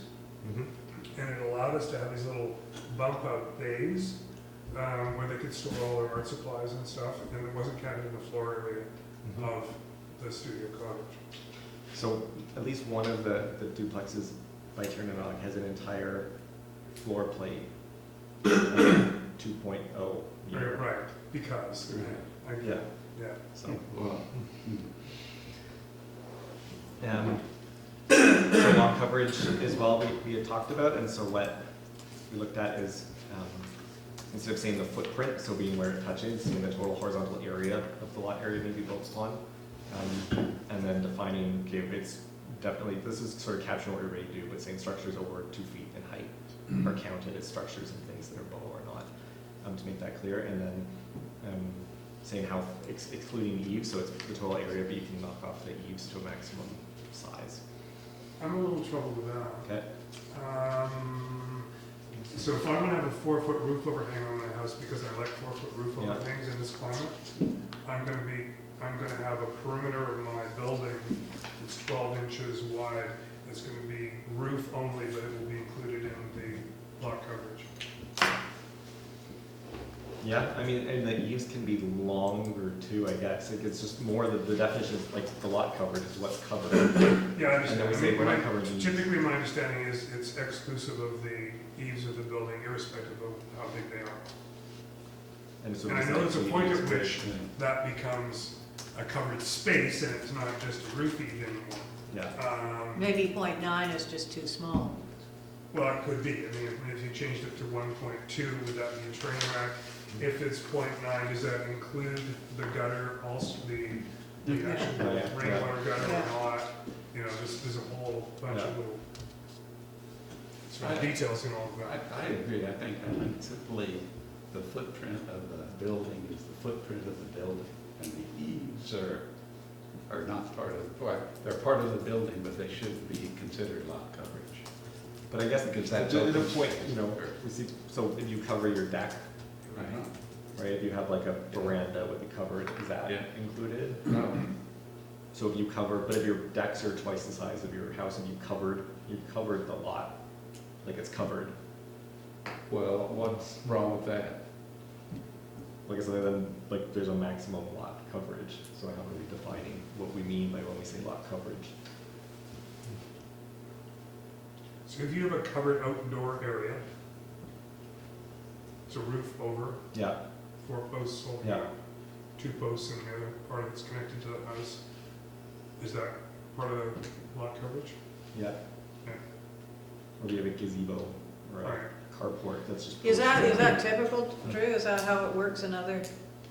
Yeah, it's kind of, I guess what's interesting, there's a point at which, you know, it's kind of, if this is the wall, this is the roof, as long as it's kind of cantilevering beyond the wall, it seems to me like it's a roof. At some point where it needs additional support because it's gone out so far, Yeah, Yeah. it's no longer, right? Yeah. And I'm more inclined in that direction. I don't know if there's a way to word it, rather than saying 0.9 meters, that it's, the eaves are self-supporting or okay, something like Yeah. that. So it's like excluding project, but yeah, I don't want to preclude the possibility if I want to have raked columns coming off the wall of my to support, you know, that yeah, I can't do that. Yeah, because certainly in our climate with the wind and the rain coming in from the southeast for me, having a really big eave is Oh, yeah. kind of good, important. mhm. I think I picked 0.9 because that's how far we allow it to go into the setback. But I'm not like tied to it other than like some way Right.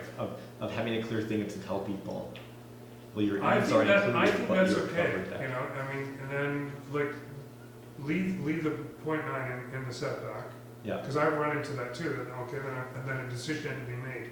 Do I pull the house in 12 inches, or do I cut the roof off yeah, 12 inches? And that's, you know, so you make that call. If it's a setback issue, but if it's not a setback issue, then Then you Allow could, it you to could have get a bigger. 5-foot roof overhang Yeah. if you can self-support it, and I'm all for that. Yeah, because the setback affects neighbors, but this, yeah. well, yeah. no. Correct. okay. Any building bodies? Oh, I remember the front lot. Yes, it was very complicated. Let's take a walk So through your memory what lane. Did you manage to sort this one out? So I did some like workshopping essentially with tests in terms of looking at how would we define it if it's based on your neighboring stuff. And every time we looked at it, we're thinking this is basically going to result in anybody doing it getting like surveys of your neighbors and getting, yeah. Greatly so, but what I proposed here, what's on the board is I think it's Salt Springs definition, where it's essentially just trying to capture this idea that doing This away one or with this the one? one on the right, the one on the left is ours. Oh, right. Um, Sure, it's not nice. You know, I don't see how making it simpler, just any lot, any lot line which is adjacent to a highway is the front yard, period.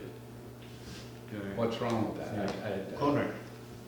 Well, at a corner, Discussion yeah, we if there's a had. corner, then you have two front So the yards. front yard setback in a lot of zones is 7.5 meters. And if there's a curving road, highway means road, there's a curving road that's all frontage to a lot, that piece of property, you've got a setback all the way along it at 7.5 meters. Mhm. And that can, if you take that front setback and the rear setback into account, you may have a very limited little postage stamp you can build on it. That's a pretty rare situation. It's unless- basically all of the loop. Like if you think any of the corner places on the loop Yeah. would essentially be unbuildable. They had 25 feet. Yeah, because all our roads are On both bendy here. sides. Yeah. Nothing's straight. Or like I think about the one I walked by is the one that's like the half-built building in Miller and Scarborough. And again, they're a corner and they're gonna be 25 feet both sides, and then a rear opposite, there'd be nothing left. Well, it looks to me like that building would meet these standards, really, what they have tried to rebuild and stuff. No? Yard setbacks can be very inconvenient They can be varied by Okay. council, but it is through DDP. through DDP, yeah. You know, it's just that it seems to be unnecessarily confusing to apply everywhere, and the average person will read that and Not be able to figure it out. not be able to Yeah. figure it I out. can't figure it out. And then they'll argue for some crazy interpretation of it or something. But I think you ought to just keep it clean and then allow, in the unique cases, a variance. We get so many variances that come to council, like we've got our wiggly roads. They take a lot of time. Yeah. Also, you're missing a verb. Should it be no lot line is greater than, or, anyway. Yes, Yeah. there is a missing. Yes. So you're trying to make it so that you don't get as many variance requests. Yeah. And it's fair. Yeah. Yeah. So Yeah. go for it. So what I will do is I'll take this away and I'll look at it more. Okay. So I'll say- I I'm don't not saying really this know is that fine, it's but- so much more complicated, but I think it's something you almost need to see an example when you go. Yeah, along, yeah, then right? you get it. Yeah. Yeah, So maybe this is one of those things where there should be a graphic yeah, to accompany it, Yeah, or more than one. yeah. yeah. Yeah. Well, we You also- should be subdividing lots that create that situation. Well, So we're only talking about existing lots. So So we all mostly- all our subdivisions show on straight roads. Yeah. If it's already been built on. But I mean, I think like conservation development principles would lead to more, right? Yeah. Less rectangular lots. Yes. Right, because that's not like. Right, one and where, more, you know, so and more more squiggly. issues. So that's why we get more in recent subdivisions than, like the sort of stuff in Scarborough. Sometimes they don't make hundreds, but they're really clean. It's like, well, this is clearly your short lot line, and this is clearly your long lot line, because there are no rectangles. Half of them are split, and they don't, they're easy to read, but not easy to. There's a drafting issue, because you talk in the first part of one lot line common to the lot of highway, and then you later on talk about abutting a highway. So I think you have to be consistent. So one lot Common. line common to the, Yeah. just as a matter of statutory interpretation. Good. Good point. Although I love the word abutting. I know, it's quite hard. But you gotta use the phrase both times, Sure. or some sneaky lawyer will. You could use abutting both times and maybe. Yeah, well, that'd be my vote. Ah, okay, there you go. I mean, I think I would probably use common in terms of trying to use common. Common, yeah. So the next one is in relation to height for fences and retaining walls. So right now it talks about taking the vertical distance from the lower of the average natural grade or average finished grade to the highest point of the structure. And in practice, we don't do this for structures that are retaining walls. or for how we're measuring fences, because we measure from the point where it is up to the highest point At any given point. at any given point. So we don't take, because you think about like a retaining wall that's built on a hillside that's like this, and we say, well, the average grade means the average grade of the retaining wall is here, and you go up to that point. But we don't do that, because then at the bottom, we'd say, well, now your retaining wall can be, you know, double the height, and up here can only be this high, and it ends up with something that doesn't make functional sense. Right. So it's each point along the hill. So this is trying to say at each point, we would say from your retaining wall to measure here to here, it's gotta be this height. Okay, and that makes a lot of sense, but now how is this relevant to planning? That there are restrictions on how high it can be, Yeah. or what it must be built of if it's of a certain height? So we have a maximum height for fences if they're within a setback. They can only be 2.5 meters, and we have a maximum height for retaining walls again if they're in the setback. And if not, then It's they're also structured. 2.5. Yeah, and that actually, well, That's coming up. yeah, it's coming up proposing to change it, but for fences, it's unchanged, but it's gonna be 2.5 meters high if you're within the setback. And yeah, and so again, if you think about a fence on a hillside, this would say at the bottom of the hill, you can have a really tall fence, and at the top of the hill, you can't have a fence. Yeah. Or it can be 6 inches tall. or Okay, something. oh, that makes sense, yeah, thanks. There were a couple I flagged, and probably, I feel like without list definitions. Oh, that's unnecessary? So vineyard, interestingly, we allow it in one zone, but we specifically say agriculture doesn't include vineyards, so you can only have a vineyard in one lot on Bowen. Oh. And so it's weird because we say other lots allow agriculture. Whose lot is it? It's the tourist commercial, so it's the one used as the Orchard Recovery Center. Oh, So they don't use That's it as a ironic. vineyard. But They don't use it as a vineyard No. for various reasons. But so this would mean if we allow agriculture on a lot on Then you can Bowen, grow. we would say you can grow grapes, but you can't get grapes to be used for wine. Just Well, for yeah, eating. actually, Why? I know someone who has like half a dozen rows, they have a vineyard, really, on their own land. Why can't you, so I'm you're saying, puzzled. Do Yeah. I have to rip up my Shiraz? So I would say, like, yeah, so how our bylaw currently reads is that you can only do vineyard in one lot on Bowen. If you have agriculture zone, you can't have a vineyard. You could grow grapes, but you can't grow grapes to use. Commercial. so you're trying to You're to right. remove that? Yeah, so I want to just remove that Okay. definition, and then we'd say you can just grow grapes. Thank you. Well, I better, Do what you better, want. better not say more, because I know this guy sells his grapes to somebody. Oh. Amusement arcade. And so again, this only exists specifically to say that a entertainment. Where's my last page? But didn't you bring the cannabis store in under that one? No. So it's just here to say that an entertainment facility cannot be an amusement arcade. And that's its entire existence, is to say that it is. So just and I think remove it. I would just remove it. Yeah, that's the, So next one that's come up, this has come up from the ADP has brought this up in terms of what's a sign. And so the way any structure, and so trying to, and in essence this came about because of, really their trigger point was the sign on the side of the distillery. So essentially painted letters on the side of the building. And they would say, well, this is a sign, it should be captured by our sign stuff as opposed to being. Oh. Okay. There should be a different standard for signs in the code. And There are, in terms of their development permit area, and, yeah, so they have different guidelines, whereas other places it's just about size, and I think in commercial areas you're allowed more signs, and Yeah. our sign in general are messy. But it was looking for a definition. So the lettering on the side of the building did not constitute a sign under this definition? Is that how they? yeah, because it's not a Yeah. structure, I guess. Because it's not like the structure for unless the building's the structure. Right. Oh, I see, it's taken, it's no longer a structure, it's any kind of identification. Yeah, so it's just trying to make it, so it's not linked to a structure, but it's linked to the sign portion of it and not the structure portion of it. Yeah. So are there a lot of rules around signs?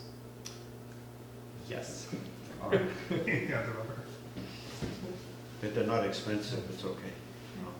It's cheaper not to put up signs, I guess. is that- Well, there's that big one on the distillery that you Yeah. can see from the ferry. Mhm. I don't Yeah. actually like that, but that complies presumably. That's Well, one what we're reason saying to is- change this. Oh. So the design panel wasn't a fan either. Because it's on the wall of the building, it's not a structure, therefore it couldn't possibly be a sign. That's, I think, how that's interpreted, correct? Yeah.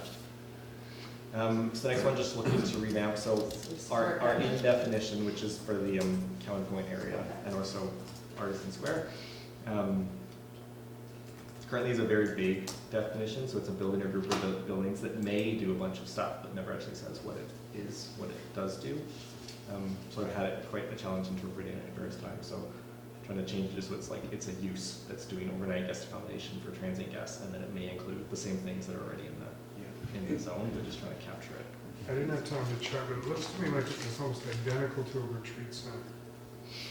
Is it not? It's close to a guest house. For guest house? Yeah, and that's maybe one that I should look to see. So we have guest houses, retreat centers, and then inns. Right. And And the guest house. definitions are very Yeah, so it's similar. maybe worth collapsing or looking at. So an inn can't have a dining room with real cooking facilities? Oh, so dining room and kitchen Yeah. facilities. So, okay, so each room can A have. room could have Yeah. a little kitchenette. Okay, and there can be a dining Yeah, room. yeah. We're getting rid of the kitchen thing, or wait until you see. No, so that's for bed and breakfast stuff. Oh. Different thing. So this is the other one where I looked at. This is clear. You jumped over So these- kennel. Yeah, I jumped over kennel, but you want to talk about kennel? Oh, I didn't make the slide for it. So dwelling definitions, we have a number of different dwelling definitions. I was trying to figure out if Birch could actually have their building on that site, based on the zoning bylaw. And it appears that they can because it falls into at least two of these Yeah, categories. yeah. So essentially dwelling just means a dwelling unit. So it's like one unit that you live in. A detached is essentially a single family house. But then an attached just means it's two or more dwellings that are attached together. But then we break that out in some zones to say, well, apartment dwelling is ones that you go through a common entrance and have different places. And a townhouse is ones where you're separated by a party wall. So it's a very traditional like row house type of townhouse dwelling. But those are the ones that I think I see as sort of a question that we need to say. We're very concerned about apartment dwellings where some of them share a common entrance and a townhouse where they are row houses. And if that's a distinction that we need to be How making. do other municipalities do with that dwelling definition? In terms of the dwelling unit or in terms of like typology? Well, I guess the typologies are, the relationship Yeah. between the terminology and typology. Yeah. Varied, like I think either you just allow it and then you would get more prescriptive and develop permit guidelines. Uh-huh. So we would say, we would just take away, Oh, I see. because apartment and townhouse are almost only in the cove areas. Right. So you could take out apartment dwelling and townhouse dwelling, just say you're allowed attached dwellings. But then in the guidelines, it's saying if you're gonna build a townhouse. Are there zones where you can have a townhouse dwelling and you can't have an apartment, or vice versa? So with lot 2 behind the community center site specifically allows townhouse dwelling. All right, I think only townhouses. that might be it, yeah. Right. Whereas then the area 1 at the front allows apartment dwellings. Right. I think lot 1, maybe a portion of it allows apartment, no, it just allows a dwelling. I It thought might just be John, that zone. John Reed was gonna thought of doing a cheapo apartment in. So his zoning allows for attached dwellings, And that actually, apartments are attached dwellings. yeah. or So townhouses. he is allowed. Yeah, I mean, I think he's got like separate, in the Grafton, the different areas and different maximum number of units that can be that way. Yes, but. Yeah, So his is called an attached yeah, dwelling permanent. yeah, So an attached dwelling can be side by side or over and under, yeah, yeah. okay? I So mean, so in effect, apartments and townhouses are all attached, they're attached dwellings. Yeah, So why would we not just have one definition? that's what I would look at doing, is saying, Okay. essentially collapse Yes. the townhouse and the apartment back into attached. Yeah. Yeah. I think so. And as it is, it's funny, because for a while when Area 1 was up for sale, people were looking at it to build townhouses. And the apartment dwelling, I think, says, it's like 3 or more of them have to have or some of them have to share a common entrance. So you could have a Yeah, building where right, you have right. townhouses and then a couple of them share a common entrance, and then you'd be the apartment dwelling that you'd have to be for the zoning. But you really wanted to build townhouses, you kind of still could. Yeah, to the point where it's being designed in words in a very weird way. Yeah. Yeah. Well, townhouse, to me, dwelling, means that each house is on a separately platted lot. See that? Because I mean, in BC, you couldn't do fee simple row houses for the longest time. Can you now? Oh, yeah. That, yeah, Oh, but like also like my But climate school, it's- you couldn't. It's all done with strata ownership, right? So it's different from what you're Yeah. talking about. it's not But But feasible like it's England. not fee simple Yeah, row houses, but that's it's it. like stratified. Right. Yeah. And I mean, like throughout Yaletown, the typology there is this plinth and tower, and the plinths are all townhouses. Yeah, Or they look But like they're strata, but it's all Yeah, part of the strata. There's- most yeah. like the strata, yeah. No, it's not, because England has row houses that are fee simple. My friend Rob McCarthy, who owns Mosaic Homes, that's all they do is row houses. Yeah. Oh, And it's a so strata too, but it's a bare land strata. I think they do each piece that Huh. the town, the row house sits on is a. So it's a workaround. Yeah, the strata rule, I don't know all the strata rules, but there's a number of different ways that you can use them to define the property or ownership. Sometimes it includes property and sometimes not. Or sometimes it includes the land, a piece of land and the property where the home sits. Maybe we've got some on Bowen where it's a circle. Yeah, those are really fun. And, so, attached dwelling is any number of dwellings attached Yeah, to each other, and 2 or more. 2 or more. So, okay, so there's, what about a duplex? That's two. Yeah, That's just 2. Yeah. but it would more be than the zoning would say when you have 2 units and they can be attached dwelling, and that would be telling you can build a duplex. As opposed to we said you have 2 units and we only allow detached dwellings. It's saying you have to build 2 houses. Yeah. Or then if the zoning said you could have 3, And they could be attached, then, or I guess if we said 4, and you said you attached dwellings, then the person would So essentially have the a choice case- if they could build duplex or a fourplex. In the case of lot two, Yeah. then, if we took townhouse dwelling and apartment dwelling out of the definitions, then it would be converted to attached dwellings. Yeah. Would that allow for any kind of typology, or is there something built into the CD zone saying, for these lots, Yeah. the typology or the form of the buildings must be townhouses?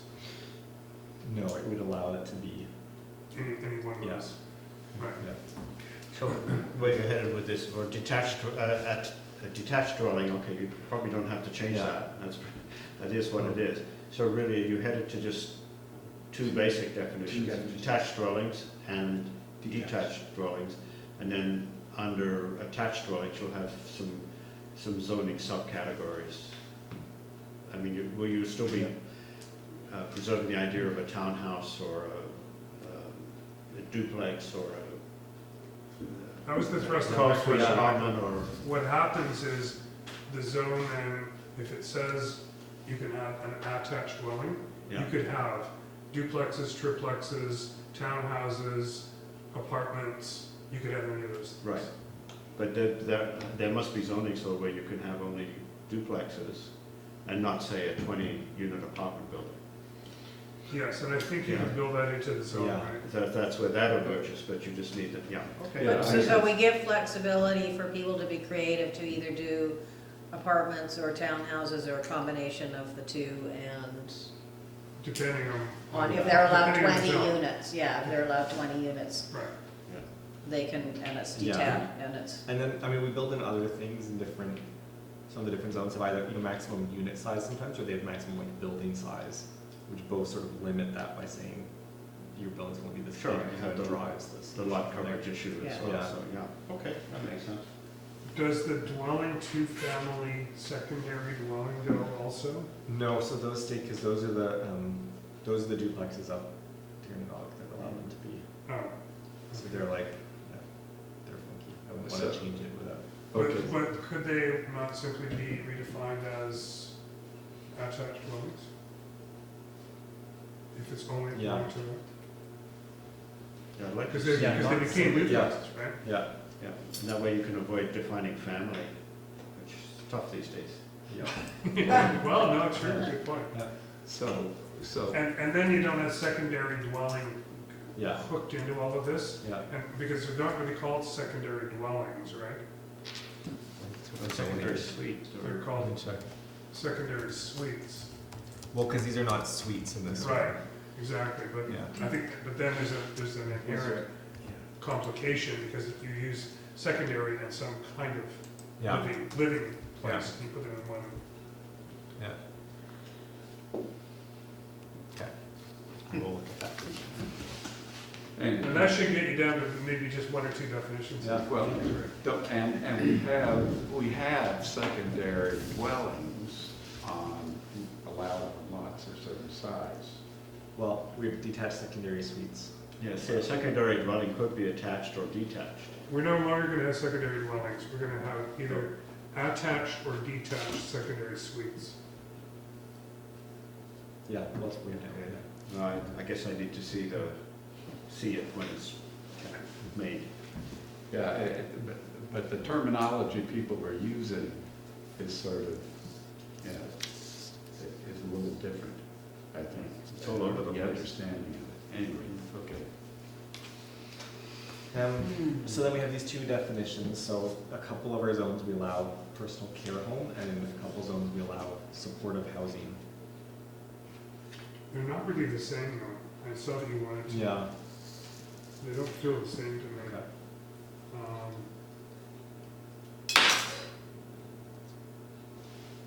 But are we, Is he- they may not be the same, but is it a problem that if we allow one, will we allow the other? Like, is there, Yeah. I don't think that's I think what Daniel's goal was, and now I put words in it, was to collapse these into a single definition, so there wasn't a lot of. or I is think it, that was my goal in starting it, and then, you know, but Because I sort of Yeah. feel like the first one, personal care home, is clear, although it seems like a bit of a dated Yeah. definition. And the second one, to me, includes residents who may fall into that sort of hard to house category, yeah, and they would not fall into, they would be a different resident than the residents. but if we allowed one on a zoning, like if somebody applied, like, isn't that where we want to get to, that if you could have one, you could have the other, or not? Or You did know, I you- don't think that's the goal. No. Yeah. Or you could have both in Well, the that's- same zoning. Yeah, that's what I was thinking, like, is it, if you make Yeah, it one, there's then, Because they're quite it- different things, quite different concepts. No, Christie, I think the goal here is where possible to, there's a lot of definitions which look really similar when you read them. but they're not the same. But they're not the same, or they use words that look really similar, but they're not the same. And there's an inconsistency through the land use bylaw of those things. If you wanted one definition, personal care home sounds like supportive housing, so you could say supportive housing means, or, and just recite both. I see, so And- lump and lump everything under supportive housing, Yeah. And eliminate the personal care home, which is a dated definition. Yeah, so, And say that, it could, Yeah, it that- could include. and then that would get Yeah. It over. could include long-term. Because- Yeah, and because that I- would get over Kirsch's problem, because the zoning would just simply say supportive housing. Yeah, so you can do whatever fits the needs at the Yeah. time, and if you That want makes to sense? change it. Well, Yeah. think about it. And so, may include, long-term care. Yeah, okay. Makes sense. It's also somehow more ennobling to say, I need supportive housing Right. rather than I need personal care. Yeah, exactly. Okay. Thanks. So that retaining wall, we currently don't define in our land use bylaw. Just want some sort of definition. Oh, really? So we end up with fights over people where people essentially have built,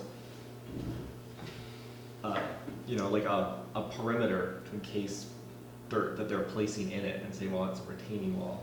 And we say, well, no, it's not, because you're not retaining anything until you built it there in the first place, and now you've built it to retain, you know, sort of. But then when you go away, what they're gonna take, they would retain out and turn it into a swimming pool or something. Something, yeah. Yeah. Well, structure is the key word here, right?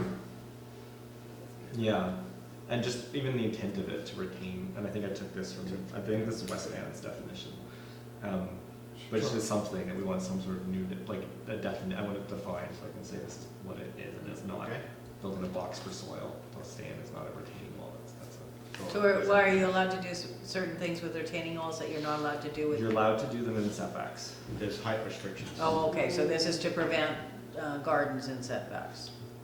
Oh, This it's is like 8-foot landscaping, yeah, but not even that, or, yeah. Anyway, that's what I'm just, Yeah, why are you trying to Yeah. prevent something that we should really be prevented, or is it just, retaining walls, when they're built to do what retaining walls do, are fine, but.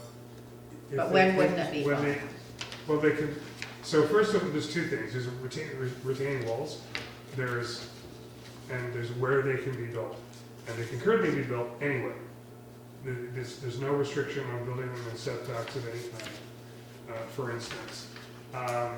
So what happens is people skirt the issue of being unable to build anything else in a setback, and they put a retaining wall in there, which then they put a cap on top of it, they take the dirt out of it, and it becomes a building, for instance. Suddenly they've got a building in the setback, but how would they have a building if, because a building is not allowed to be in the setback? because they took the dirt out and it's no longer a retaining wall. It's now a hollow space which has a roof on it as a building. But everyone's gone away now. Yeah, so you It's a want to bunch make of- sure that it does it's a- continue It's to a bunch of retain rock or it's a soil. bunch of retaining walls no longer retaining anything. it's just walls. and holding But up. they hold up nothing, but then they don't put a roof on top of it, who cares? They did put a roof on top. But that's covered under something else. It's, you can't, It becomes something else. yeah. But they've got a long way down that road by being able to build their. Yeah, no, I just, like, if you wanted to put anyway, I see, but that is illegal anyway, because you're not allowed to put a roof in your setback. So that gets, anyway, that prevents the roof. But, Well, except that they got all the support for the roof all built. yeah, well, anyway, They were just like. I think there's other challenges about retaining walls to do with height and location we need to talk about. Yeah, I mean, some, You can talk to the structural engineer and see what they call them. Yeah. If you want to get the word, when you say the retaining wall retains, it's kind of self-referencing. Mhm. And maybe you want to say that retaining wall holds up or holds Yeah. back from subsiding, Prevents the landslide. Yeah. something like that. Okay. And then, so cidery, we don't currently have a definition for cidery, and a couple people have approached us with saying they want to build a cidery. And, Is that a vineyard? No, that's a winery. yeah. do we have one for brewery? So we have a winery definition, we don't have a brewery. We don't have brewery, that'll be. why not? There used to be one on the island, and There used to be one, yeah. Is Bowen- I think it was a Bowen- cottage industry. Yeah. but anyway. And how, and so is there one for distillery? No, because it's a cottage industry. And a cidery isn't a cottage industry? Would be a completely more land. So you could probably do it as a cottage industry too, but it's more of it's like, I think in this, I was trying to decide if cidery should just be incorporated into winery, like a winery, should that incorporate making cider from apples, or is it a separate thing? It should have The a separate. methodology is similar, right? Yeah, it's like you have fats and you have fruit and Right, Yeah. Fruit and bats and yeah. an end product. And Yeah. that, yeah. So could, yeah, simple one, we should amend winery and say a winery includes Yeah. making Sure. wine or cider. I mean, from a planning point of view, I don't see how it makes a difference. I think the reason cider and wine are defined differently is they have different alcohol contents, and that's relevant for some regulatory Yeah. Right. processes. but not, Okay. So they haven't, the next section was just on OCP consistency, which I haven't put in the presentation. But these are essentially just definitions that are different from our OCP to our land use bylaw. Some of which are not very different and some are more different. I had a question Yeah. about subdivision Yeah. occurring via apt description, descriptive words, or otherwise. So you can subdivide with a piece of paper that says, I'm not sure how that would work. that doesn't sound like a legal subdivision. Oh, this one. Yeah. Where are you? Yeah, where are you? At the bottom, yeah, it's, yeah, page 52, just above 2.0 other items.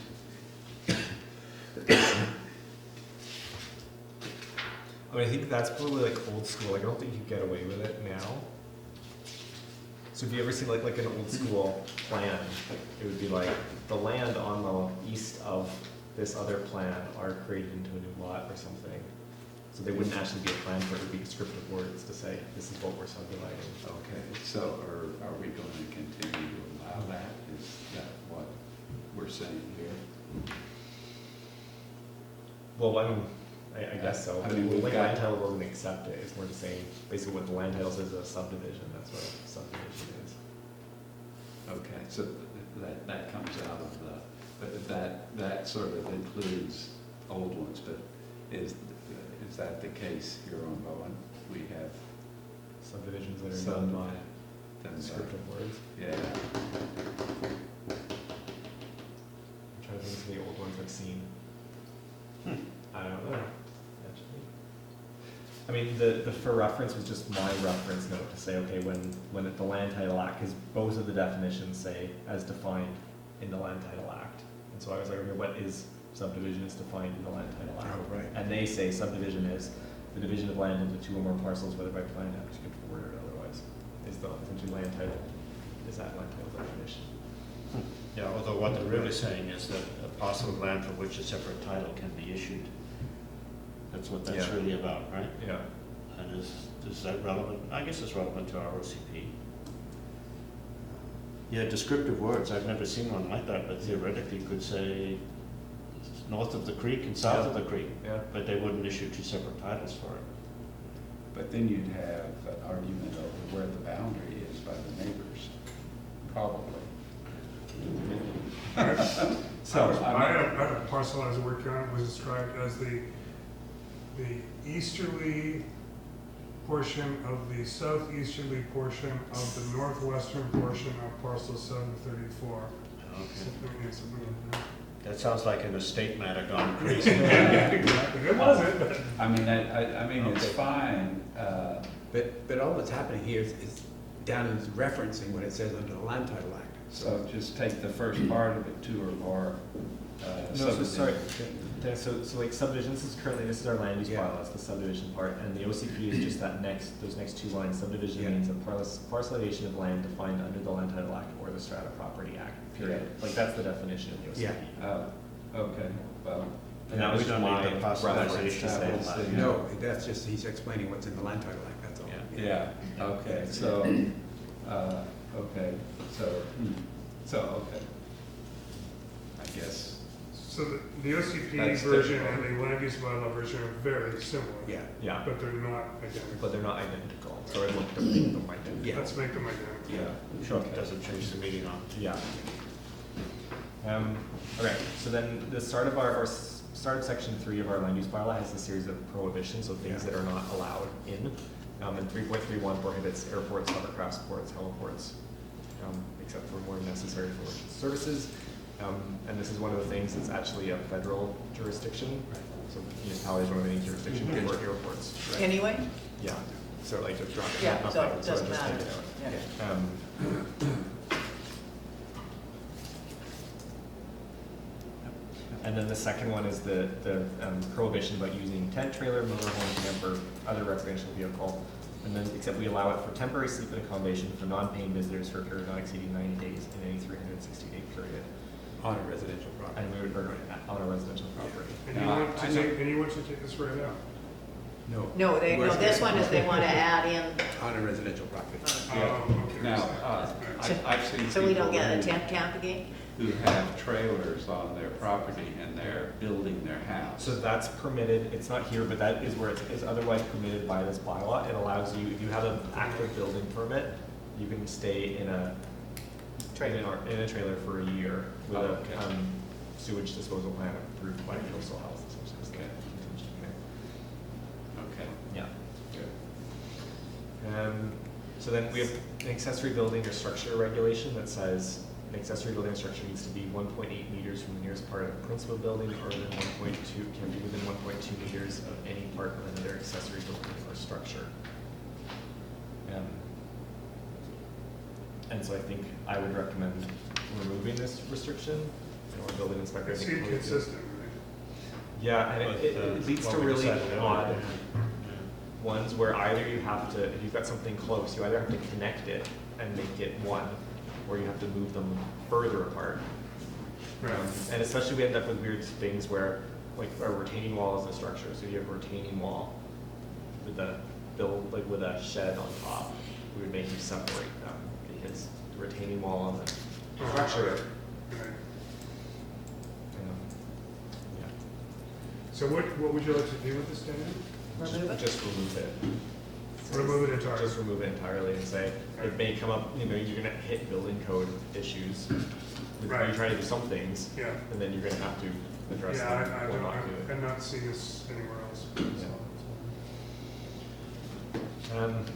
So the next one, I don't have the actual revisions here, but we have this whole series of setbacks from water courses, water reservoirs, lakes, wetlands, and nesting trees. But what I note is that we already have, or since the land use bylaw was adopted, we have development permit guidelines for development within essentially the same areas covered by this. So in terms of water course, lakes, wetlands, we require a development permit, which means you get an environmental professional to do a report for you to outline mitigating factors and that there's no negative impact. And then in essence, the development permit just varies these regulations by issuing the development permit. So it says, you know, you can't build a structure within 30 meters of water course. And then we say, well, within 30 meters of water course, you need So are development. you just gonna, are you going to Remove it. refer it, remove it, or you want to refer it to the riparian area regulations, or what do you want to do? I think I might still want to have something in there that still has a blanket something, but that refers to the development permit guidelines. So I think as they currently are, there are 5 different points of all these points that are kind of But overlapping. the riparian area regulations are provincial, right? Yeah, And they have jurisdiction over. yeah. So they're captured in our development permit guidelines. I And so see. you can't do any development within it until you've done the I see. RAR assessment, you've done the whatever else. And this just says you can't do it, period. So we end up then, when we issue the development permit guideline, we say, well, you don't have to follow these regulations because you have a development permit. Makes sense. Yeah, so just remove it. Okay. Yeah, so I'm not sure if I would end up with something still there, like if I had 1 point. Cross-reference to. Yeah, or something. Yeah, that makes sense. Okay, and then we have this list of setback exceptions that I've come to before. Yeah. So starting with projections. And so on the left, this is what's currently in our land use bylaw.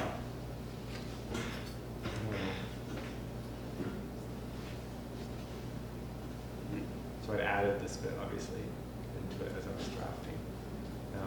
But this is largely what's in here. So we have a series of stuff that are 0.6 meters, a series of things that are 1.25 meters, there are things like decks, and things that are 0.9 into the setbacks. The eaves and gutters were, this has always been very confusing to me. The eaves and Yeah. gutters were limited to 2 feet, but roof overhangs are limited to 3 feet. So you're gonna lump those all together Yeah. at 3 feet, Yeah. and that makes good sense. to Yeah. me. So I was saying, so for the first category, for things like bay windows, is have a maximum length of what a bay window or some of those things can be that can project. But then move the eaves and the gutters into this 0.9. Like I said, here remove patios from this 1.25 meters or something. It's actually at grade, so it doesn't Right. apply. So why are patios, stairwells allowed in setbacks? Patios would be allowed in a setback if they're at, if like a patio is at grade. You can see it's landscaping, so it's allowed in the setback. So that's not, Yeah, so I would just cut it from this list. So it would be removed. The concept being that landscape features, which typically are understood as anything less than 2 feet above the ground, can be anywhere, not restricted. It could be setbacks. So you could have landscape stairs of stone, brick, or whatever, they could be in your side yard, and that's fine. I wonder if some of those should only relate to smaller lots as opposed to large lots, where setback is not an issue. You know, like half-acre lots or less, something like that. mean, typically, like, that's in essence done by having like the larger rural lots and bigger setbacks. Right. So they can still project the same, we haven't varied how far the project, you can go into the setback, we just make the setback bigger. But, yeah, you know, you're putting patios and things right next to your neighbor. Yeah. I mean, right there, and drinking margaritas. But whether it's a gravel or a cement, you're good there, if they wanna do it, they're gonna do it. Well, that's probably true, but I don't know, it just seems like it sort of works against, you know, sort of your rural privacy. You go out and buy big lots, and then what a lot of people do is build smack up as close as they can to the street and to their neighbors, and then they have their big property they can look at. Meanwhile, the neighbors next door have to deal with them being close like they're in a subdivision, you know, because they hear everything they're doing and all And that. I have to pay to cut down a whole bunch of trees because they might fall into the neighbors because they built the house right up against the lot line. Oh, lucky me. I don't know, you know, it's a sort of overall bigger issue, I think, that I know that, you know, historically it's been that way, but I think a lot of people abuse it. But I think it's probably abusive neighbors, not abusive. This isn't the issue. It's not the patio that's the issue, it's the neighbor. If they're drinking their margarita and making too much noise. Oh, It's kind of, so here's an example. You own a waterfront home, and as part of that waterfront home, you've got setback prohibition. There's a beautiful little rock out down about 20 feet up above high water, and you want to build a little patio down there so that you could go down there and have a cocktail before dinner. You can't do that because you have said you can't do it. Is that fair?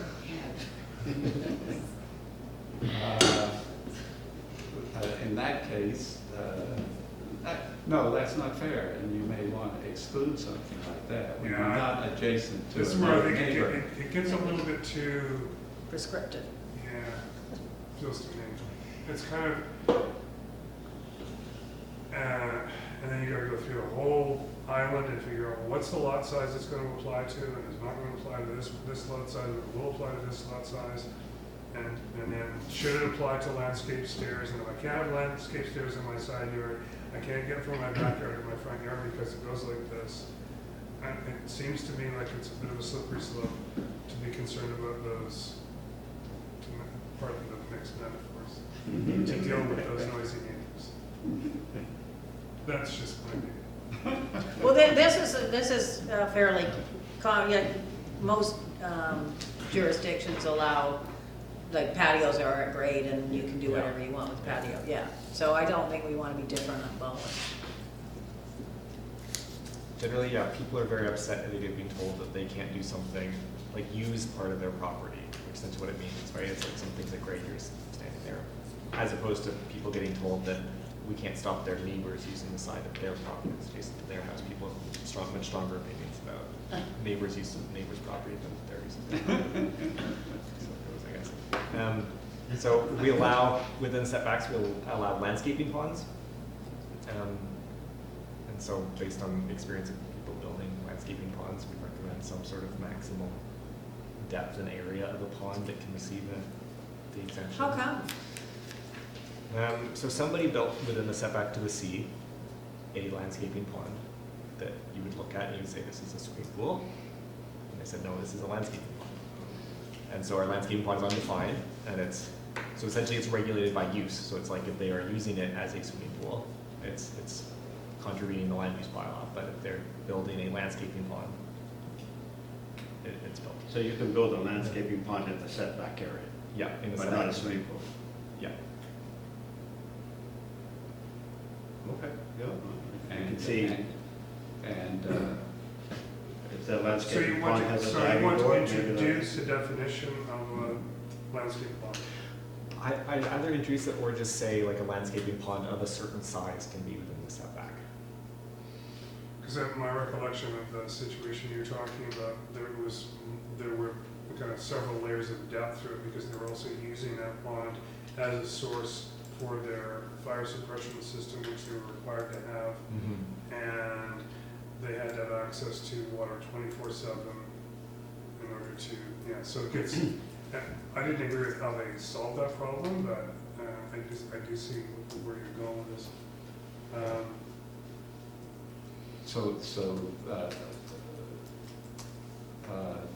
detention ponds do not fall under landscape ponds. Well, Unless you probably put they some- would if they're in the setback. Because this is just about what's in the setback. This is about what do we allow in the setback. So in the setback to the sea, what can you do? So yes, it probably would. If we said, well, this is a retention pond, and we said, well, if it's setback to the sea, we say it can only be whatever deep. It can only be 1 meter deep, Okay. or something. Okay. Right? It would be Okay, something so like that. Otherwise, it's not Yeah. controlled. Yeah. Okay. Makes sense. And then retaining walls, so currently they're permitted 2.5 meters in height anywhere on the lot. So we would recommend exception not apply to setbacks from the sea or water courses. So we've had issues with people building, 8-foot high retaining wall. You could build it across your entire frontage, your entire ocean front, or it could be a retaining wall, a series of retaining walls, whatever. Have you looked at the District North Vancouver rules for retaining walls? I think it's worth having a look. I'm pretty sure that I'm right in saying that they're limited to 4 feet in height, 1.2 meters. Yeah. And there's a whole, description of how they can be, so you can have multiple retaining walls back from each other. But the intent being that there's never a step that's larger than 4 feet. Right. So there's a 45-degree angle that they're Yeah. following and so on. Yeah. And there's lots of good reasons for doing that, and they have topography which I would argue is similar to Bowen Island, Yeah. and maybe worth looking, because I really think the way it is right now in Bowen, you could have an 8-foot high retaining wall, 6 inches over you could have another 8-foot high retaining wall, 6 inches over you could have another one, and we know that there are conditions where that has occurred.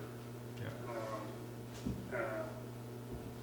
I don't know whether, so I don't know that reducing a 2.5 meter high wall to 2 meters solves that problem really. Yeah. I'm not sure, I don't know Yeah. how others feel about that. So There's two issues here. One is about location. I guess it really, so whether having them set back to the sea, right now you can have them anywhere. So there's the issue of the actual height of them and the issue of where they occur. So having two stacked 8-foot high retaining walls that are 100 feet long in a setback to the ocean has actually occurred. And what's wrong with it? Is it just ugly, or why is it bad? Yeah, it's ugly. It's in an area that's meant to be left in a fairly natural state. And it's not that they're down too low. It's not that it's required because of sea surge. No. No, they've done it in order to bring a grade that's much lower below the house up some 16 feet so they can have a level terrace. Oh, okay, no, because what I was wondering about is the houses that are already in place and now they want to do sea surge walls or something. Then they can't. Yeah. Because that's going to be something that people are going That's to an need to interesting do. point, and yeah, that is going to be, they actually, that doesn't work to introduce walls to do that. That wasn't work to introduce walls to do that. You actually increase the storm surge when you try and block it. But it's an interesting point because there's going to be a whole, that's not part of this conversation tonight, but it's something that's going to come up. Yeah. There's a court case about Islands Trust retaining wall that came out a few months ago, where the Islands Trust had lost because they denied some sort of permit along the sea, like along the high water mark. Somebody built it and they claimed essentially it was their their land rights essentially their land was being eroded because of the sea, and the Islands Trust was not letting them retain their land. And then lost. The Islands Trust lost, and I think are appealing, but I need to. It's on my list to actually look at what their. Anyway, those kind of things are gonna, Yeah. gonna happen more. Yeah. I don't know, it's dangerous having really tall walls, basically, retaining. Well, I think that's another thing, and I think that's why it's instructive to have a look at what some other municipalities are doing, because I think that's the other reason why they did it in North Van.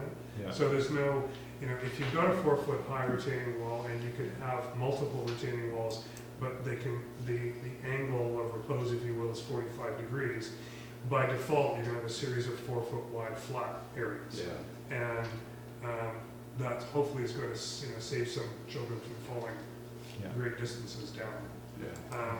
I personally oppose having retaining walls in setbacks from the sea. I don't think that's a place where they belong. I like, your personal thing is that edge between the road and the property, and my thing is that edge between high water and the setback, the transition, and building things there to me is a little bit. Yeah. So why is that allowed? Mhm. Why is that allowed? Is it like? Well, right now you can build retaining walls Yeah, within the setback. there in Yeah. the setback. Yeah, but then you're saying that you don't want, are you saying you don't want any retaining walls in the setback from the sea or watercourses at all? And then that makes the last sentence makes no sense at all. If you're not allowing them, Right, so. which within- I'd be fine yeah. with, but then why say? No, I don't wanna have none So, allowed. no, so I would say, like, currently we say subject to, some of them say, it's like, you're exempt from these setbacks, or subject to the setback to the sea. So I want the retaining walls to say that they still have to follow setbacks to the sea and water courses, but in other cases, they can be no more than 2.0 meters instead of 2.5, so that'd be like the Right, front so or what you're side saying is here. what you want to change is not a blanket permission to have retaining walls everywhere. The retaining walls will be permitted in side yards, rear yards, front yards, Yeah, but not in the setback to the sea. yeah. So that's Yeah, the first question. And then the second question is about the height of those retaining walls that are permitted elsewhere. So Daniel, I don't I'm still understand lost. your second Sorry, sentence. Michael, what? Yeah, I'm still lost. I have an exception Yeah. on an exception there. It just Yeah. doesn't make sense to me. I don't understand the second sentence. Staff recommended this exception, what exception? So the So- exception for setbacks within, or retaining walls within a setback. Sorry, so there are two separate points, but addressing the setback, the retaining walls within a setback exception. So Oh, hang on. I let me think it's find the way it. it's written. Yeah. Because you're actually recommending that there be no retaining walls in the setback? To this, so right now it says fences or retaining walls not exceeding the height of 2.5 meters may be sited on any portion of the lot. Right. And so I would want that to say, first of all, to say, subject to setbacks from seas, lakes, water courses, and wetlands. Okay. And then to say, and also to say, not exceeding a height of 2.0 meters. So it'd say, Okay. not exceeding a height of 2.0 meters may be sited on any portion of the lot, subject to setbacks from the sea, lakes, water courses, and Okay, wetlands. now that makes So if you sense. have a stream coming through your property that's eroding your property, Yeah. you can't do anything about that. I mean, to do that anyways, to like alter a stream, you would have to We're not get, altering it. Where even Yeah. armoring a armoring creek is, is considered to alter its course. so you'd be So- getting provincial permits and you'd be getting You're development either permits. dealing with DFO or you're dealing, Yeah. it's a provincial jurisdiction, it's really not. And so if you got But your it, setback is like 100 feet. 100 feet, so within 100 feet, you can't do anything then. Correct. I mean, in essence, I mean, for the watercourse one, right now, you would be needing to get a development permit to build the retaining wall. So the development permit can vary these regulations. Or, I mean, it was council, but so if you had a development permit, your environmental consultant said, it's really important that there be a 4-foot retaining wall here for whatever reason, and it's not gonna harm it, and it's, you know, it's all fine.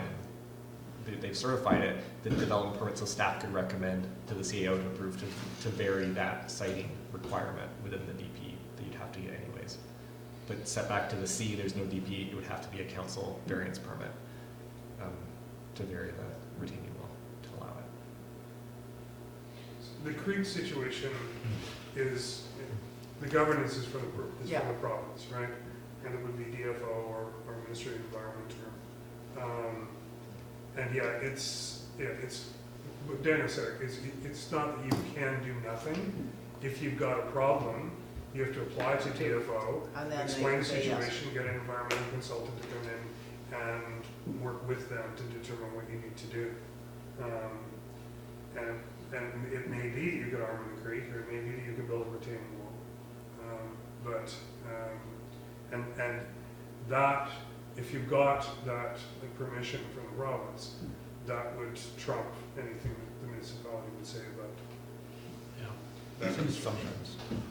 mm, Sometimes. sometimes. Why do you say sometimes? Well, like it wouldn't trump, for example, the need to get a building permit to do it. So you get provincial approval.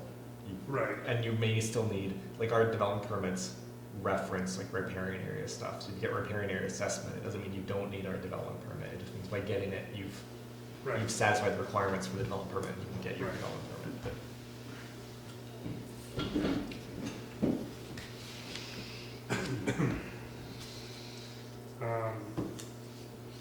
Any more on retaining walls? But I'll look at, I think I've seen that District North Van, the slope. Yeah, I'd have a look at that. Yeah. I think the end result is Yeah. more attractive. So we currently have this setback exception as well. So accessory buildings or structures not exceeding a height of 2.5 meters and not more than 10 square meters in floor area may be sited 0 meters from any lot line. So this is the thing saying you can build a shed that goes next to your lot line. And what I've been worried about for some time is that we define it by floor area, which is what we define as saying when it's enclosed and when it's 2.0 meters apart, that's floor area. So if somebody built an unenclosed accessory building. Carport, as long as it's not more than 2.5 meters high, and they said, well, it's got a floor area of less than 10 square meters, I can site it on my neighbor, I can site it on my lot line, and, you know, I fit within this exception. Because there's no floor area? Because there's no walls. Ah. If there's no walls, you don't meet our floor area because you're not enclosed, so it doesn't. You can have a carport. no? Yeah, you Yeah, can. right, so. Yes. And I'd put up a big fight with somebody and say, well, no, that's against the intent of the bylaw. But I would like to just have that captured as well and say, Right. it's the footprint as well as just the floor area. Well, that's good. I did Yeah, so your neighbor can't. I have did a carport shed area. and then put a wood shed Okay. cover over that extended the roof Okay. so that, and some people were saying you could do that if you had 100 square feet. Right, and then you'd have as much. And then you had some outside Okay, area yeah. and that didn't count. Yeah, So yeah, I went with that. yeah. So that would be, 10 square meters floor area, and then you've got however much coverage you've got. Daniel, just on the floor area, Yeah, not on this particular Sure. case, but in general, I think it would probably be a good idea for you to touch base with a couple of other municipalities just to see what they're doing. This goes back to the earlier conversation with the step code. yeah, We now are defining the floor area as the measurement into the inside of a 150 millimeter band around the exterior, or to the exterior and subtract the 150 millimeter band. yeah, that's where we're in right now, yeah. So there's a movement which is going to gain a lot of traction really soon. It's probably already gaining traction here on the island, with moving towards step 5, passive house, of going to split insulation and ultimately to all outboard insulation, which could easily add 4 to 6 inches to the overall thickness of a wall of the building. A passive house wall, Yeah. typically is about this thick, not this thick. So it inherently means that you can build less house if you want to build a more energy efficient house. And that seems like an unfair rule. So Well, they so would earlier, change, yeah. I was recommending go to the inner surface of the wall. Oh, so it did Yeah. change, oh, sorry. Yeah. Okay, good, sorry. So the next one, we have this setback requirement from the highway of 4.6 meters, and it says it's 4.6 meters except for in the 2 village commercial zones. And so it applies even when there's zones that have a front setback of less than 4.6 meters. So the zone will say you're 1.5 meters from the front lot line, but the fact that we would then say, but you actually have to be 4.6 meters from the highway, even though your zone is less. And so I recommend either I have to go through and add to every zone that has less, despite section 3.30. So despite the need to be 4.6 meters, because you can be less than that. Or I need to work out wording for this section that says, it applies, but it doesn't apply if your zone specific is less, or some sort of wording. So this is supposed to apply. How it's supposed to work is like if it's your side lot line in the SR2 zone and it's 3 meters, it's supposed to say, but despite that, you're going to have to be 4.6 meters away from the highway. For properties where you've got multiple lot lines that are touching, and only one of them is your front lot line and some are your side. So Does that not just happen by default, following the setbacks? No, so, because right now, your shortest lot line that's common to your lot in the highway is your front. So your other ones are if your you're a corner side. lot, then you could conceivably have one setback that would be less than Yeah, 4.6 meters. yeah, because it would be 3 meters then, and this would say it has to be 4.6 meters. And we feel we don't need to have that in the village commercial zone because, I mean, essentially, they've got 0 lot lines. right, But then we have a number of other lots that have zones that are less than 4.6 meters as a front lot line. So we're, conceptually when we did the zone, we were saying we're okay with things being less than 4.6 meters from the road because we specifically said the zone's 1.5 meters or whatever it is. But this visibility one would say, but despite that, you still have to be 4.6 meters back. So you want to fix it so that if it's already said something else, that Yeah. 4.6 doesn't apply. Yeah. And you're going to figure out the simplest way to do Yeah. that. Because I know that the cleanest way to do it is to go into every zone and say this, but it's super clunky and it's, right. yeah.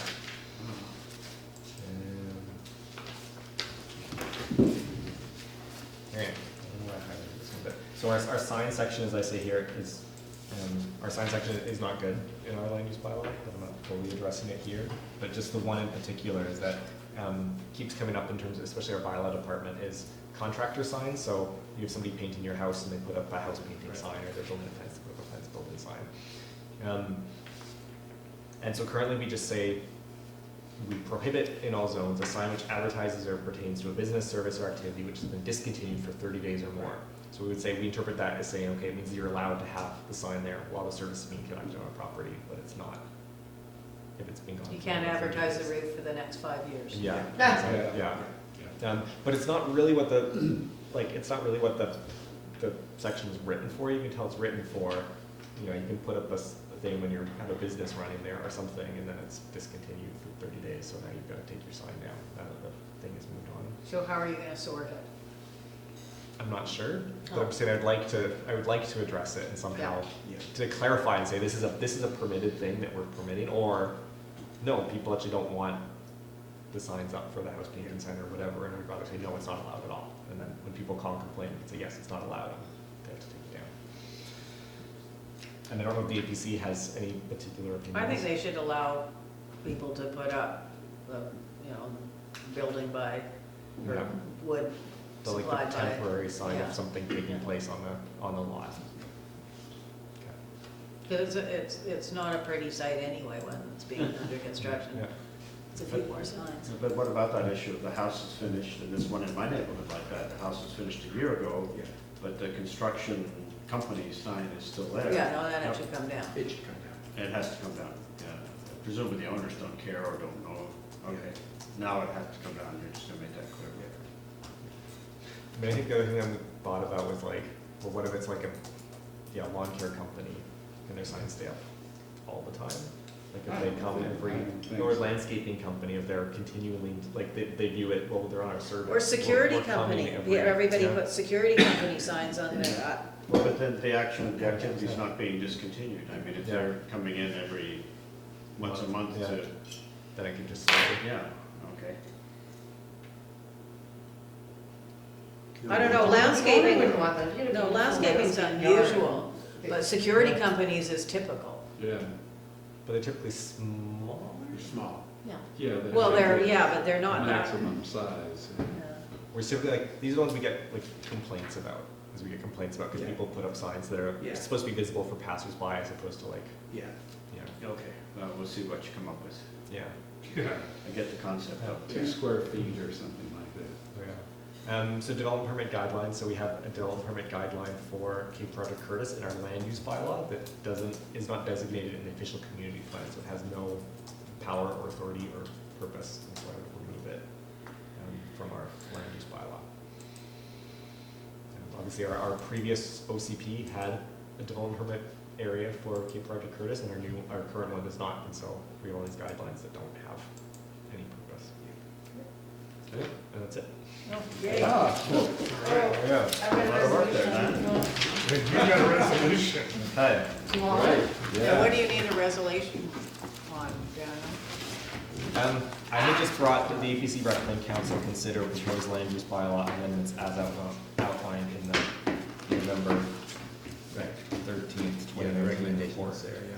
Well, I just have some notes on ones that people had issue with, or. I still have issue with the walkway thing, but otherwise I'm okay. Or had feedback on that everybody agreed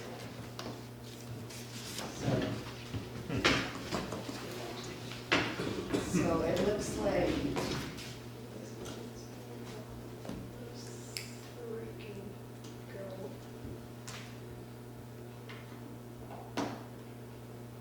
Yeah, I did feel like there was not really closure on the walkway one. Did you capture anything? I mean, I think, like, I had a few that were, like, you know, you're sort of okay with it going to council, but there's ones that I've noted to review. So you're not saying you're fine with the finished product, but that we Okay. discussed it. So we could be considered or reconsidered? Or you just want to do a general amendment with your notes? Yeah.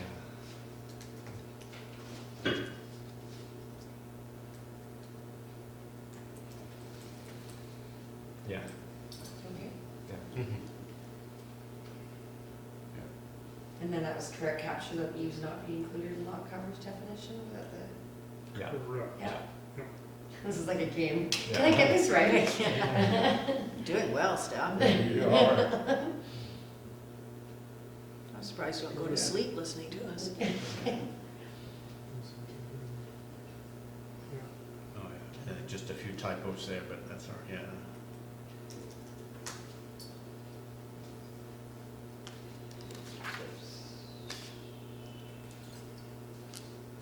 Oh, I think I lost something on retaining one.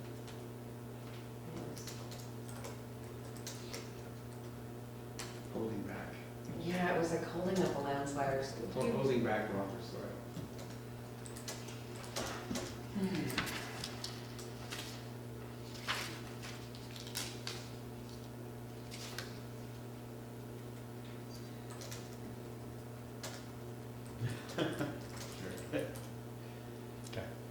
Okay.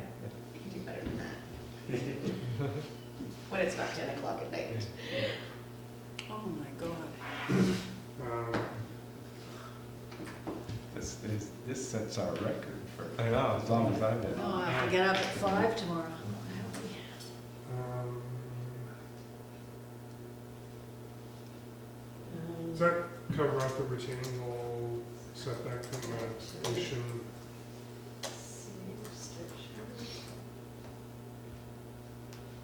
I mean, it does in the sense that like that was already in the It was already in there. report. Yeah, Right. yeah. So it's like, you don't need to Don't need to say that reiterate it's the already stuff there. that's there, Yeah. it's like. Yeah, traditional sorry, which one comment. was in the report?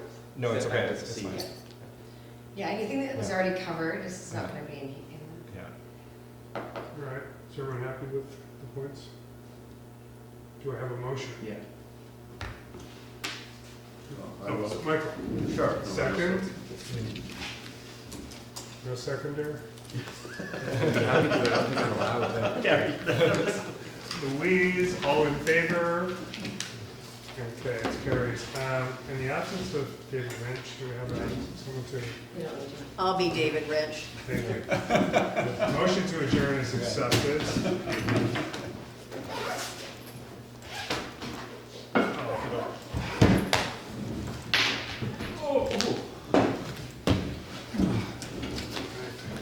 All right, so next meeting is in January. So there's no December meeting. Good. We get extra time now, but then we'll talk. That's the trade-off. Well, everybody else taking that on too, so should be that. So Steph, do we have scheduled meetings for next year, or we only have it through 2019? Yeah, it's just for the year, and thank you, Magenta. I did take the liberty of booking you guys for January. Even though at that January meeting, we'll be voting Drew in for chair again, and then setting the year's schedule. Spoilers. But I just set just to keep the room, because the room is. Yeah, okay, great, and you'll send us a little calendar invite, Are will we you? still Is it not third gonna- Monday of the month? You'll decide that officially in January. Oh, okay. I don't know. But we've tentatively set it, the 19th. I don't think you sent a calendar invite. Oh, you Did probably she- did. I got She it. sent, I didn't get, I don't think I I, don't think I got one. right, Okay, I'll I make a don't know. note to do that. Okay, And yeah. it can't be the 19th is a Monday, so it must be the 20th. Oh, okay, sorry. Everything bad. The 20th. Then Jen, No, it's I'll invite. Thank Thank you. Yeah. Good night. Thank you. Good night. Thank you, Daniel. Great notice. Are you feeling, you look great, Councillor. Do you feel better? Getting better, yeah, thanks. So, did you have the flu or something? Pneumonia. Big stuff, yeah. You know, we had a little, Your guy got it, even though you weren't there cheering him on.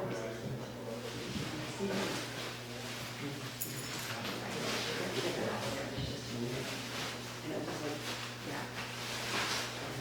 He's done. I looked at her, I am not. I was like, oh, so you're just, she was like, did you walk over to something? I was like, oh, so you're just gonna, someone else got to do it for you, because you don't know who's coming until 1 o'clock, and like, I'm crying. Like, I'm crying at 10 o'clock at night. I am bawling. I can't turn at home, I'm crying. Like, this is, anyways, and so afterwards, I just got home, I just like, yeah, text me stuff. You just walk out the door and text